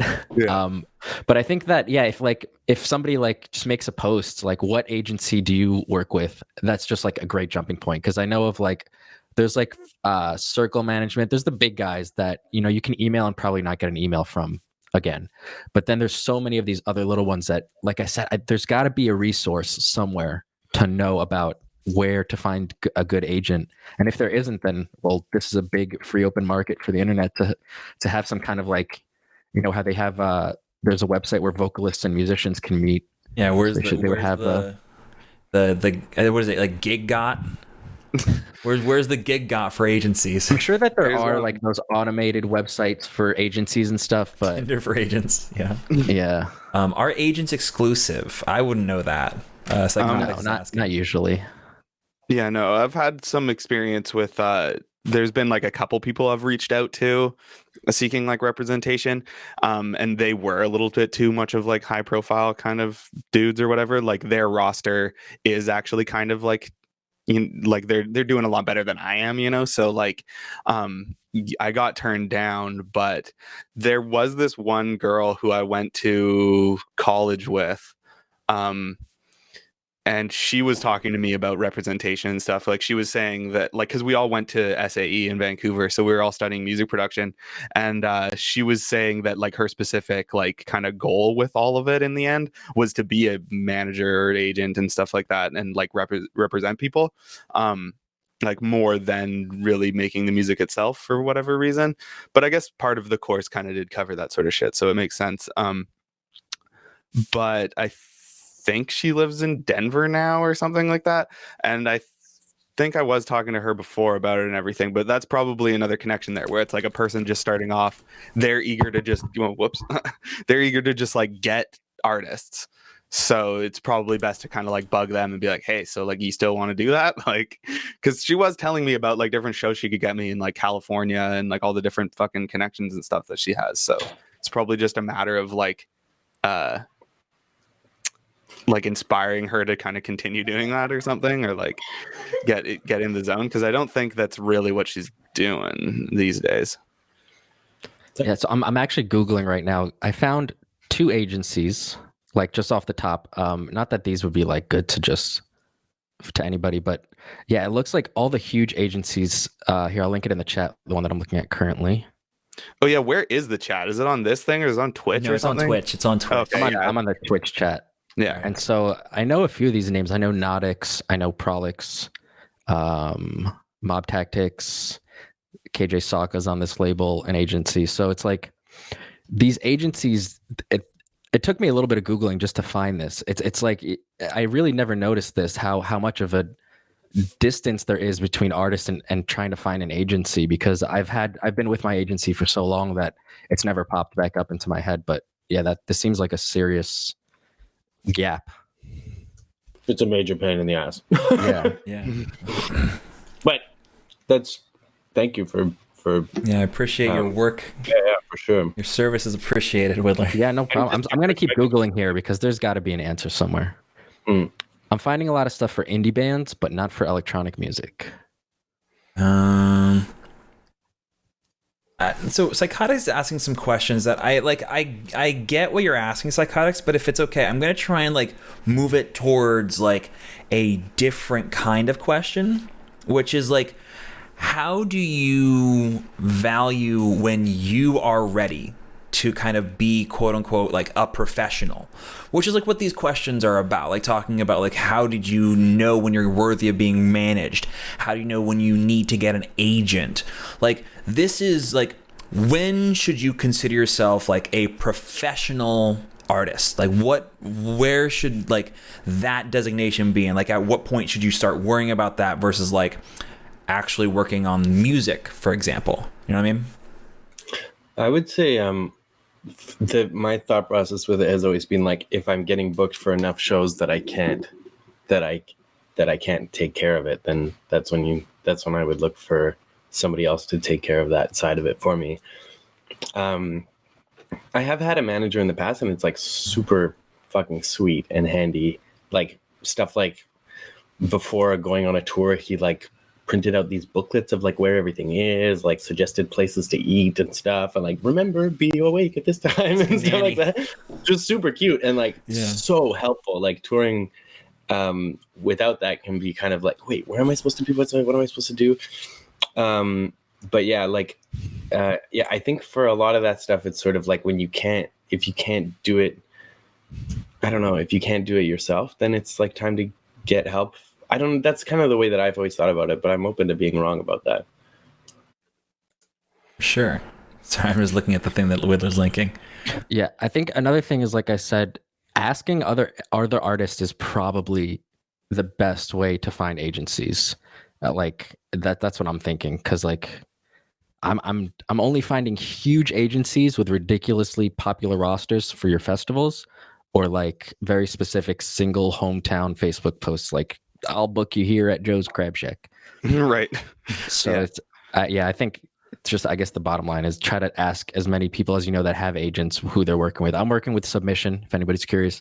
They have a lot of agents, and they're, I think, taking on a lot of clients, but also not. So I don't know. It's always worth a shot. Hit up Submission. You never know. I'm just reading chat. I actually think what FunkMod is saying is actually a good point. Like a lot of people that throw shows, like promoters, also do like agent work as well, because like when you're working in promotion, you meet other promoters, and like if you have, and I think that's also like, it's kind of like a vertical supply line kind of thing, or supply chain, where like, you know, you have the artist and you have the venue, so you just put the artist on the venue, and then you get money from the booking, and you also get money from the artist working the show. So yeah, that makes a lot of sense. Like I don't know, like I've always wondered like how much control do I want to give up, and like whenever it comes to like having a manager or having an agent, there is a degree of like control that you sacrifice. So like I'm always wondering like, where do we draw the line? I think you don't want to have like a representation that's just kind of like I don't know, just kind of like treating you like you're some sort of product or something like that, you know? Like I think you generally want your agent, or more specifically probably your manager, to be like a good friend as well, you know what I mean? So like I don't think you really want to be in a position where you're giving up too much to them. I'm pretty sure you want to be in a position where they're like, helping you get shows, but then also like making your life kind of just easier, because without them it would be almost too hectic, you know? So I think that's kind of the main point of having somebody like that help you with your career and everything, you know? I'll be back in 1 sec. Okay. I mean, honestly, I don't know, like I've been wondering a lot about stuff like, you know, working with record labels, working with agencies, working with managers and stuff like that, because it all comes down to sort of like where you like exist as like a person. Like are you part of this like broader system, or are you sort of taking more into your own responsibility and spending more time with like kind of choosing all the details yourself? And like, you know, I had this weird thought the other night where like, if it could mean that I wouldn't have to worry about socials or about branding, I might sign like a 360 deal to like sign away a lot of rights just to get that like head up. And I feel like it's a bit of a weird thing to think about, but I don't know. I also feel like it's not something that is exclusive to me. But what do you guys think? What do you mean exactly by a 360 deal? I don't like signing away rights to like your masters, signing away any songwriters credits in order to get like a huge boost by like Sony or like UMG. Like you're going from where you're at to like Zed. I know it's super rare, Carter. I think that's a good point, but it's like, I don't know. It's at least philosophically, I've been wondering like how much am I willing to give up in order to realize all that stuff of success we were talking about before. You know what I mean? Yeah, it's hard to say exactly just because I'm not like in that position, you know. Yeah, it's not something I really think about very often. But yeah, I don't know. Like, yeah, I don't think I really like got into music in general to like sign with some huge label like fucking Sony or Warner or whatever, you know, and like yeah, I feel like at that certain kind of like level where you are kind of like just this sort of like machine or whatever that's just like pumping out music and going all over the planet wherever the hell you're told. I feel like you would kind of like lose a bit of that kind of creative inspiration or whatever got you into it in the first place, you know? Because like I feel like I don't know, I always just kind of got into this sort of shit because I thought it sounded sick and I wanted to figure out how to do it, not because like yeah, I ever thought that it was gonna be like the next fucking pop hit that Sony's gonna want to sign or something like that, you know? So like, yeah, I don't know. It's really hard to say. Yeah, that's fair. Wade, what do you think? Sorry. I've been furiously Bringing you Googling in. and talking with Kat, but can you give me a quick fill-in? Oh, no, Sorry. I was just saying, like, you know, it's more the question of, like, since with agencies and with managers, like, it's all about, like, you know, you're giving up some control that you may or may not want in order to essentially get more fame or get more success or get more money. Well, And, like, my question is, what's the control that you're giving up? Like, what do you feel like? What kind of like what compromise are you making by having an agent? Do you think? I mean, Is my question I guess to any like, of you. Yeah, for me, it's like it's I guess a question of like decision making over like scheduling. I mean, obviously you're the final arbiter of that, but like do you see what I mean? Okay. Well, beforehand, I think you set up the terms with your agent of what you want to, in terms of shows and stuff. And I think the longer you work with somebody or the more, you know, closely you have a relationship with them, they'll start to understand and know what answer you'd rather give. So in the beginning, yeah, there were times a lot where my agent was doing things that maybe he thought was better for me, but ended up being not what I wanted. So, I mean, it was as simple as us having like monthly emails about what we do want, what we don't like. And I think that the thing that's been the most friction inducing is probably the combination of the agency and the promoters trying to save money and me trying to stay comfortable. And that's where I think his work comes in handy, because I don't like talking money. I don't like dealing with money. I want to come and play the show. For me, it's about that. It's not about the money. So it's like, if he can know to negotiate my comfort before anything else, like if we can assure my comfort, then that'll probably be a good show to have. So he knows, like, if they're already being cheap about flights and they're already saying, oh, the hotel might not be, it'll be a motel, just little things that you can pick up on. He'll know that maybe I don't want to do this show because of the amount of shows that I've done. I'm kind of over sleeping on floors and stuff. So it is, you do give up a little bit of, I guess, instant decision making, but that doesn't mean that the decisions that your agent's going to make isn't going to be what you want. Yeah, I get that. I mean, honestly, I can't think of much else to say on that. Like, we're at about the 2-hour mark, so if y'all want, we could keep going, or we could we could wrap it up and just have some fun, and then maybe say some goodbyes. Are y'all feeling? Yeah, I'm good either way. I can keep chatting. It's up to you guys. I got nothing going on. I'm down to chill for another like 15 minutes, and I'll be hanging out in chat, but I might not be on video and on Skype or as much because Dandy just got home. Want to chat with her a bit. Yeah, well, that's kind of what I was thinking. Like, I think like maybe we could open it up to like the chat if chat has any other questions, anything they want to ask for everyone. Otherwise, we could start to, just wind things down. Like, do you guys give feedback? No. There is one person who actually gives really, really good feedback. His name's Carter. He is at twitch.tv/Carter. If you go to twitch.tv/Carter and you just tag him, just go into a stream whenever he's live and just say, hey, can you give me feedback? Even if he's working on a track, even if he's busy, like knee deep in serum, like just tag him, just spam him as much as you can, and I promise he'll answer. For a second, I thought you said knee deep in semen. I was like, "Whoa, dude! Why is he knee deep in semen?" We slipping on. You gotta bring those viewers, Yeah, Hey, Twitch is a wild place. I'll give feedback to anyone anytime. You can wake me up at 4 a.m. and ask for feedback, and I will feed your back with back food. I give feedback on Saturdays at 3 on Twitch, but I don't like happy music, so don't send me anything fucking happy.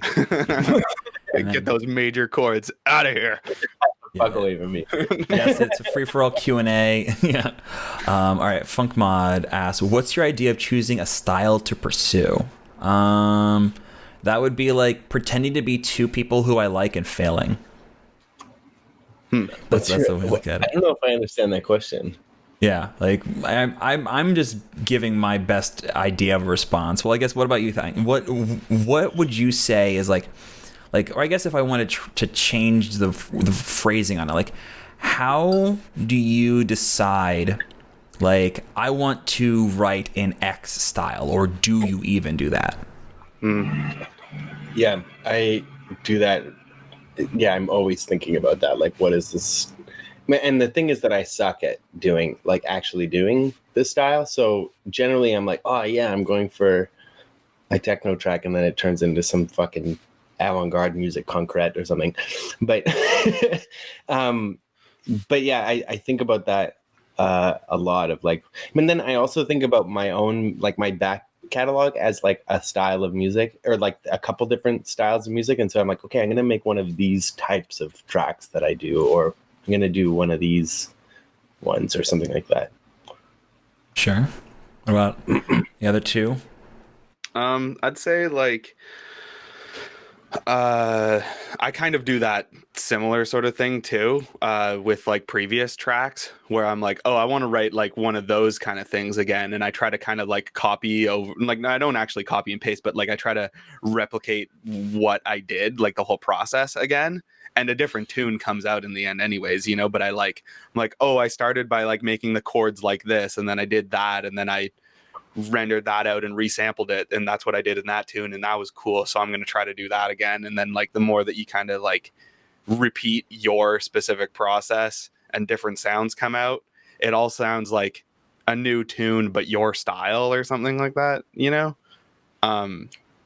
So that's usually what I try to do. But yeah, I'm never really like trying to like write a specific thing. I'm always just trying to like kind of like yeah, like I don't have a lot of intention when I sit down at the computer. I usually just kind of like I try to make the DAW make sounds at me, and then I kind of decide which ones I like and make into a song, rather than being like, I'm going to write funk today or something like that. You know what I mean? Like I don't have those kind of like decisions from the get-go. It's like the song kind of like expresses itself to me, and I try to make it the best I can,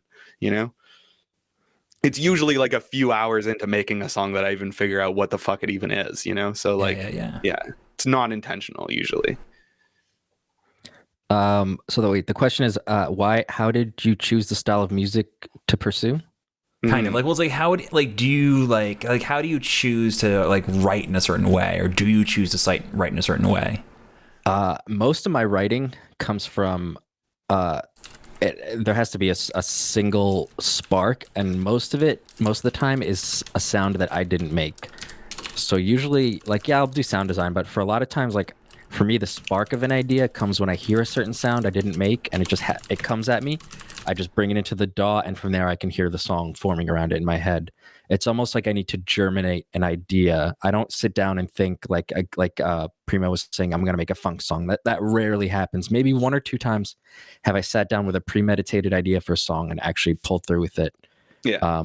Because I feel like that's a good way to set yourself up for frustration. On the one hand, and on the other hand, like, it's good practice, of course, at some point, if you keep practicing that, you'll get better at it. But at the same time, for me, it's just you sit down and you see what inspires you in the moment, you get that germinating idea and see where it sprouts from there. Yeah. So it's kind of like, but yeah, in terms of how I chose to just stick with dubstep, if that was part of the question, I just like the heavy bass and the spacious aspect of it. You can go fast and you can go slow in dubstep. So I don't know. With the It's wubs. easy. Plus, Yeah, when you load up the DAW and you don't know what to do, it's just easy to know you have to be at 140. Right. Yeah. Yeah. I feel like with a lot of electronic music production, it's kind of a selfish thing to get into. Like, it's all about like what you want to make and stuff like that. Like, you're not like being hired to make a specific like commercial track or something like that, and they're like, we want it to sound like X, Y, and Z and do that, you know what I mean? So like, it's like you don't really like, I feel like as people who make their own style of electronic music, you don't really practice that like ability to just be like, oh, sit down, I'm gonna write jazz. The next day I'm making a rock tune, and then I'm gonna make metal or something like that. Like, I don't really feel like I have this ability to make these specific genres, just due to the fact that I'm not like doing that. You're kind of like just making up whatever the fuck shit you already make on the fly. So yeah, I feel like it all just kind of like depends on like what your real intention is with music production. If you want to be like a producer for hire kind of guy, then I feel like knowing all these different styles like definitely would really help you. It's really quick to work on top of the idea that, like, so you sit down and you're germinating this idea. This is slightly off topic, but I just wanted to bring this up. I find one of the things that, like, so let's say you say, it's not like you're working on a song for a commercial that has a specific idea, something that has a specific direction that it needs to go in. It's not a 20-minute challenge where the challenge is make it look like this picture. Sometimes when you sit down and there is no goal, that's when the choice paralysis can set in, because sometimes I'll sit down and I'll start this track and then I can think, oh, I hit a fork in the road of this track. It can either go in this direction or this direction. It can go in an infinite amount of directions. And then instead of choosing one side or the other, I stop for a second, and it ends up just kind of either meshing together or I go in one direction or the other. But I think, yeah, it's all from like that germinating idea and just seeing how, in my opinion, where it goes from there. I don't think premeditating too much when it comes to jamming is helpful. It's a good way to set yourself up for frustration, I feel like. Could be wrong. Oh yeah. Sorry, I will admit I wasn't paying attention to most of the last little bits of conversation, because I was trying to like write down every single question that we've missed so far. But I mean, I honestly like I don't know, the questions of like creativity and like why you write what you write, like that could be like a whole podcast on its own. Like, what is inspiration? What is creativity? Like, why does Skrillex make the wub and not the yoink? Shit like that. Oh, he definitely makes the yoink. No, of course. But I know Wid needs to skedoodle soon, and I don't want to keep the rest of you super long. So this will be a little bit of like a rapid fire thing. My meeting got canceled. Then I don't really have to be anywhere anymore. Oh, for sure. Okay, well, cool. Then I guess the rest of us can just stick around for 3 hours while Widdler goes spends time with his lady. Anyways, okay, so we'll just go through these, and then like if anyone has extra questions, you can add them. But I guess first, like, what DAWs does everyone use, and what plugin would you recommend most? We'll start with Widdler, and we'll go around clockwise. I use Reason, and What was it? What plugin? What What plugin would you recommend most? plugin I recommend most? Soothe. Just because I feel like for a home producer, it's the number one way to tame stuff that either you can't hear or don't know how to tame it. Primo? I never heard of that one. Okay, yeah, I'm next. Get Soothe. Yeah, I definitely agree with that. Soothe is sick. Wait, what was the first one? What DAW do you use? Heard of Soothe. Yeah, What DAW? What plugin do you Okay, recommend so- most? I use Ableton, and I agree with the Soothe thing, but at the same time, I'd say a plugin that I use really often is all the effects from the Ubik effects bundle. So there's like a bunch of delays and there's a reverb and like pretty cool filter and shit like that. I use that in a lot of mixes and sound design. And then there's this one cool VST that a lot of people don't use. It's called Thorn.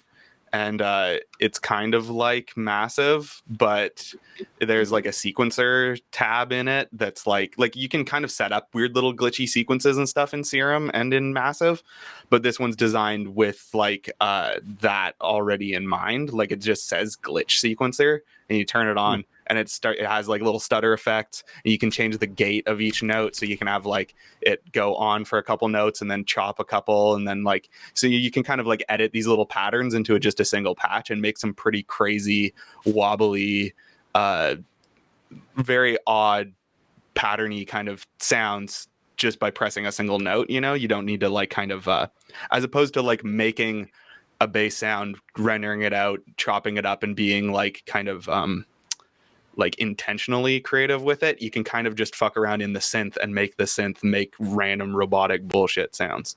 So I like that one a lot. Nice. What about you, Woulg?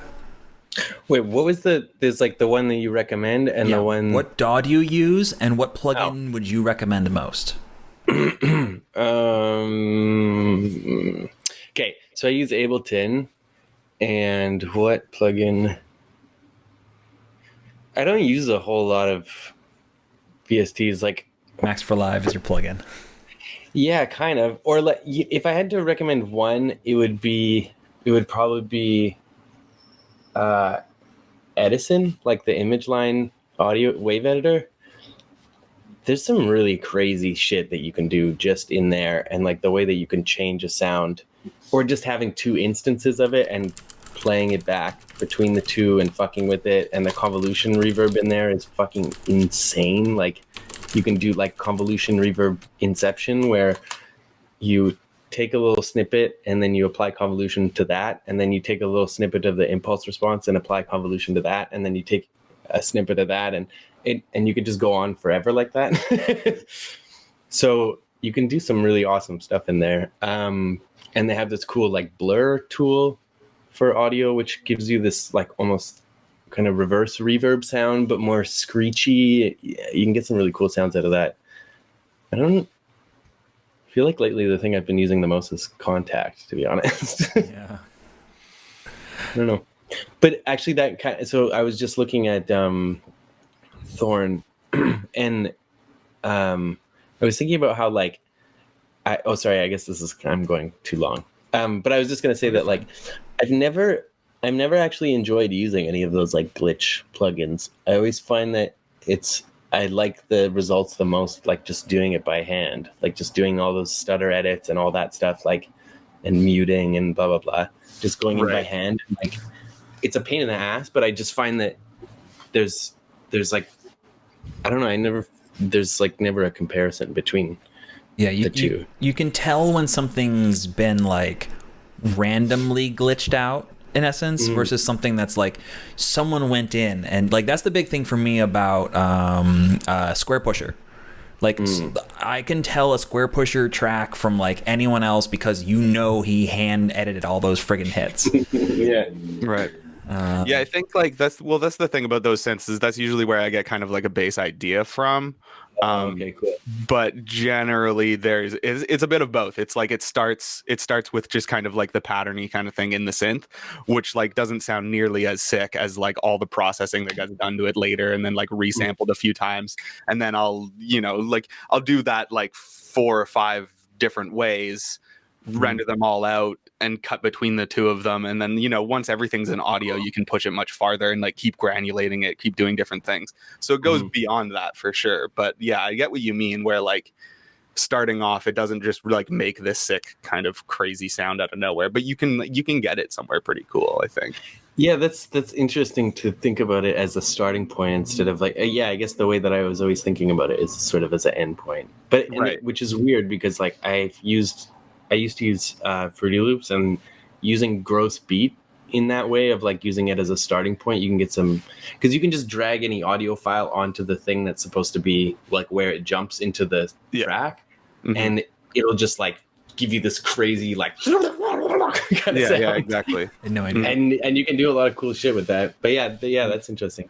That's so Yeah. cool. Yeah, I definitely used gross beat and what was that one? D-Blue glitch. I used to use those ones when I was using FL, but then I switched over to Ableton, and like I think that's what it is. Like I did use D-Blue glitch in Ableton for a while, but then once they upgraded to Live 10, it's like 64-bit, and I think D-Blue glitch is just a 32-bit plugin. So like a bunch of old 32-bit cracks and different things that I have just like don't even work anymore. So like I only have plugins that are like new and paid for now. Nice. Same. Yeah, and just to end this off real quick, I use Ableton, and like my first answer is like stock, like just stock plugins first and foremost. Don't worry about third-party shit. But being honest, I'd say the one plugin that really changed the game for me was Multipass. I mean, pretty much the entire Kilohertz product line has been like just a completely new world for me in audio. But like, if I had to say like one of those that would be like the most important, like Faceplant's cool and all. I love Faceplant, but Multipass is amazing. And now that Multipass can have nested things inside of it, you can put Snap Heap, which is free, inside of Multipass, and then you can get all of their things in there, and it's great. Like it's so fast and easy, and I use them for everything. All right, we're gonna get exclamation mark KHS Funk Mod. Anyways, all right, real quick. Favorite producer inspiration? Go. Same cycle. Widdler, Premo, Woulg. We'll do that. On Twitch or in general? In general. Oh man, dude, I'm so bad at. Just pick one. Come back to me, please. Okay. Come back to me at the end. Premo. Okay, so I'd say I mainly got into electronic music because of Edit from the Glitch Mob, like way back in the day before the Glitch Mob really blew up. And then I'd say like getting into the more crazy bassy kind of stuff, definitely Skrillex inspired me the most. I think Skrillex was the first like concert I ever actually went to. And then like actually like learning how to do the fucking shit, I'd say Mr. Bill, like 100%. And he taught me the most and has inspired me the most, like creatively. For sure. Woulg. I think Rob Clouth for sure. And like I've known him for a really long time too, so just all the conversations that I've had with him also about like different ideas and techniques and stuff, like that dude is like an endless supply of inspiration for me. Nice. All right, Wood, you ready? Yeah, I'd say I agree. I would put Mr. Bill on my list. I think between his tutorials and just his talks and stuff, like I've processed so much information into my own production now because of Mr. Bill. Like it's crazy. But the other person I would say is probably either Culprit, who used to stream on Twitch also, but stopped. I'm not sure why. His sound design has always been like, it hasn't always been perfectly mixed, but it's always been so perfectly creative that I've just been like, wow, that's something to reach for. Besides that, like in terms of dubstep, like Rusko was a big influence, and Scream and Caspa were big influences on me. Nice. I'm gonna pair it Mr. Bill for sure. Definitely was a big inspiration for me, like especially as someone who has gotten into like music education. I base a lot of the things that I talk about off of things that I learned from Bill. But like I would say like for me, like the biggest inspiration I found is this guy by the name of Matt Zoe, who makes originally he made a lot of trance. Now he makes a lot of everything, a lot of dubstep, a lot of drum and bass. He made a lot of stuff as MRSA. He makes like house stuff. Like he's been streaming a lot more now. And like I know Slink Psychotics, I know Slink, but like Matt Zoe is like literally the reason why I make music. I would not be here right now if it was not for Matt Zoe and like the music that he made and like the things that I learned from just studying him. So that's like my big one. And yeah, he streams too. And I don't think I could get him on the podcast, but if you tweet at him and you tell him to come on, I will see if I can get him on. Dude, matzo. It's like It's matzah. this like the soup. Yeah. Well, he's also Jewish. Yeah, no, I was like wondering if that was a play on it, but I guess it is. Yeah. Matzo ball soup. Nice. Yeah. All right. So, does anyone play an instrument? And if you do, how proficient would you say you are? I played the skin flute, sorry, and go I'm ahead. very good at it. All right. Thank you so Got a much. professional skin flautist. I grew up playing piano and guitar. I can play a little bit of drums, and I played trumpet in marching band up until I walked into the dude in front of me and busted my lip open and I stopped playing. Fuck. But I'm most proficient in guitar. I play guitar and piano and drums and anything I can get my hands on, basically, and I'm shit at all of them. But I really like it. Yeah. I play. I just do the piano. I'm mediocre. I'm not that good. I think that's why I produce. But Well, you have your theory down though. That's like, you always know like what to put down and how the rules work with it. yeah, but and honestly, this might be a fun topic for a future podcast. But like, I think that as someone who spent a lot of time learning theory is not as important as practical knowledge. And I think that like you can learn all the theory, it's not going to make you write music. The only thing that makes you write music is fucking putting notes down on the sheet of paper or with the instrument or in the DAW. Yeah, definitely. I've dabbled with playing drums a bit when I was younger. Like that's definitely the first instrument I learned was drums, and I've kind of practiced a little bit when I was in college, but I can't say like I'm a drummer. Like if you gave me a drum kit right now, it'd sound so fucking sloppy. But that's kind of, I guess, my background. Nice. All right. Do you recall a major turning point, either recently or in the past, where like you had a major level up, either in your career or in your production skills or whatever? Wid? Yeah, I mean, I would say like level up is a term that I use all the time for people because I feel like you don't notice when you level up until like it just like happens. So yeah, I noticed I leveled up actually after I had my last computer and I had about 4 to 5 months of no production. And all I did during that time was kind of learn and absorb and be on streams and do challenges and stuff. And so I felt the level up like there. But I think everybody should feel that they level up once in a while. Like you surprise yourself and you're like, wow, I made it to the next level. And then 2 weeks later, you're like, man, I suck again. But I mean, that's how it goes. Every 2 weeks you get a little better and stuff like that. So I guess, yeah, I don't know. Nice. What was the question exactly? It was, do you recall like a major turning point, either recently or in the past, where like you had a major level up in like your career or your production skills or whatever? I'd say a big level up I had was when I graduated from SAE, because I definitely went to that course with a lot of intention. Like I already knew music production on a like novice kind of level, I guess. Like I've been making music for years and I was just not good at like doing mix downs well, and I didn't really understand what mastering, well, like I got what mastering was, but I didn't have like the detailed hearing to really pick out like compression and what's not enough compression, what's too much compression, those sort of things.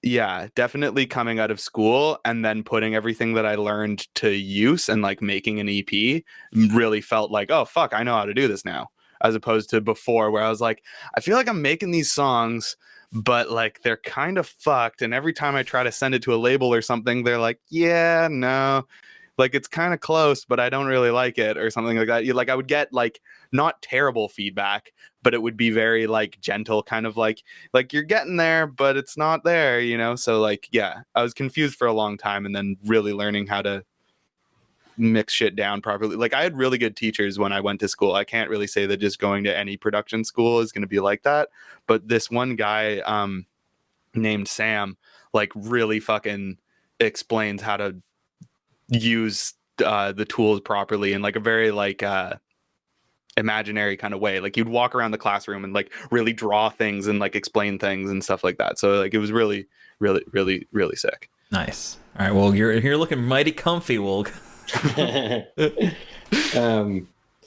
I think the last I had a big like leveling up feeling when I played a show in so I had the show lined up here and then I hadn't really gotten ready for it, and then I brought my computer because I played a show in Dubai, and I was kind of like, oh yeah, I'll get ready for it in Dubai, and then in Dubai it was too fucking hot to do anything, and so I didn't work on it, and then I got back and in 4 days like wrote a whole new 45-minute set with visuals and built lights and programmed all the lights for it. Nice. So I was like, okay, this feels like a new step, and it kind of solidified in my head like, okay, I can.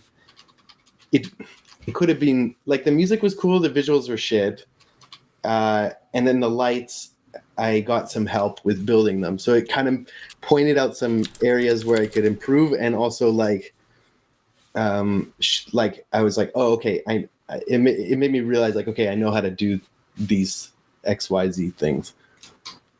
Okay. I mean, I'm pretty kind of similar. Like, honestly, as weird it is, like streaming, like I realized like once like I started streaming, I actually feel like I leveled up a lot, because like you're in front of people all day, every day, at least I am, and like people get to see kind of every little mistake and every little triumph, and like I was able to really see at the end of last year, like looking at like my first stream, looking at the songs I was writing at the beginning of last year versus what I was working on like just last month even. Like it's a very, very different experience, and like just seeing the caliber of work that I'm putting out in comparison with like just a year ago is like a completely like night and day difference. So I would say like that's the like the biggest memory I've had is just like watching myself weirdly on Twitch. Also, well, real quick, what is that tattoo on your arm? This is from a book by Ryoji Aikita and Karsten Nikolai. It's they're like phase meter things. Oh, from cool. They made this book called Cyclo ID, where they just like tried to draw pictures with the phase meter, and they're as far as like drawing pictures with the phase meter goes, it's like kind of not that impressive, but it's a really pretty book, and it's like a really cool, I don't know, it just like really inspired me a long time ago when I got that book, and then I figured it would be a cool thing to get tattooed. And then I had this like really funny experience of I met Karsten Nikolai, and I was like, oh yeah, you know, I really like that book that you put out. Like, check it out. I got a tattoo of it. And he's like, oh, that's cool. And then we started talking about phase metering. And then like after I got this tattoo and after I read that book or like saw that book, I was like, oh, this is super interesting. And I made a show where the visuals were all just a phase meter. And I had one audio track that was going to the master, and then a duplicate channel that I put effects on. And just by controlling the audio that was going to the visuals, I was controlling the visuals. And like I made the phase meter myself and processing and stuff. And so I was talking to him about it, and he was like trying to tell me that like making a phase meter was like a really difficult and complicated process. And I was like, do you not, like, you clearly don't program or something, like, because it's not a super hard process to like make a phase, I don't know, whatever. Anyways, it just kind of made me like, I was like, oh, maybe this guy isn't, maybe I don't need to look up to this guy that much. But I still like the tattoos. Don't mean your idols and stuff like that. No, I get that. Yeah, exactly. Yeah. All right. Real quick, try and do a one sentence answer. It's gonna be tough, but What decision or what one decision have you made that has progressed your career the most so far? Start with Widdler, going down. Have an agent. All right, Widdler, or excuse me, Premo. Wait, hold on. Repeat the question. All right, in one sentence, answer. Okay. Yeah. What is the one decision you have made that has progressed your career the most so far?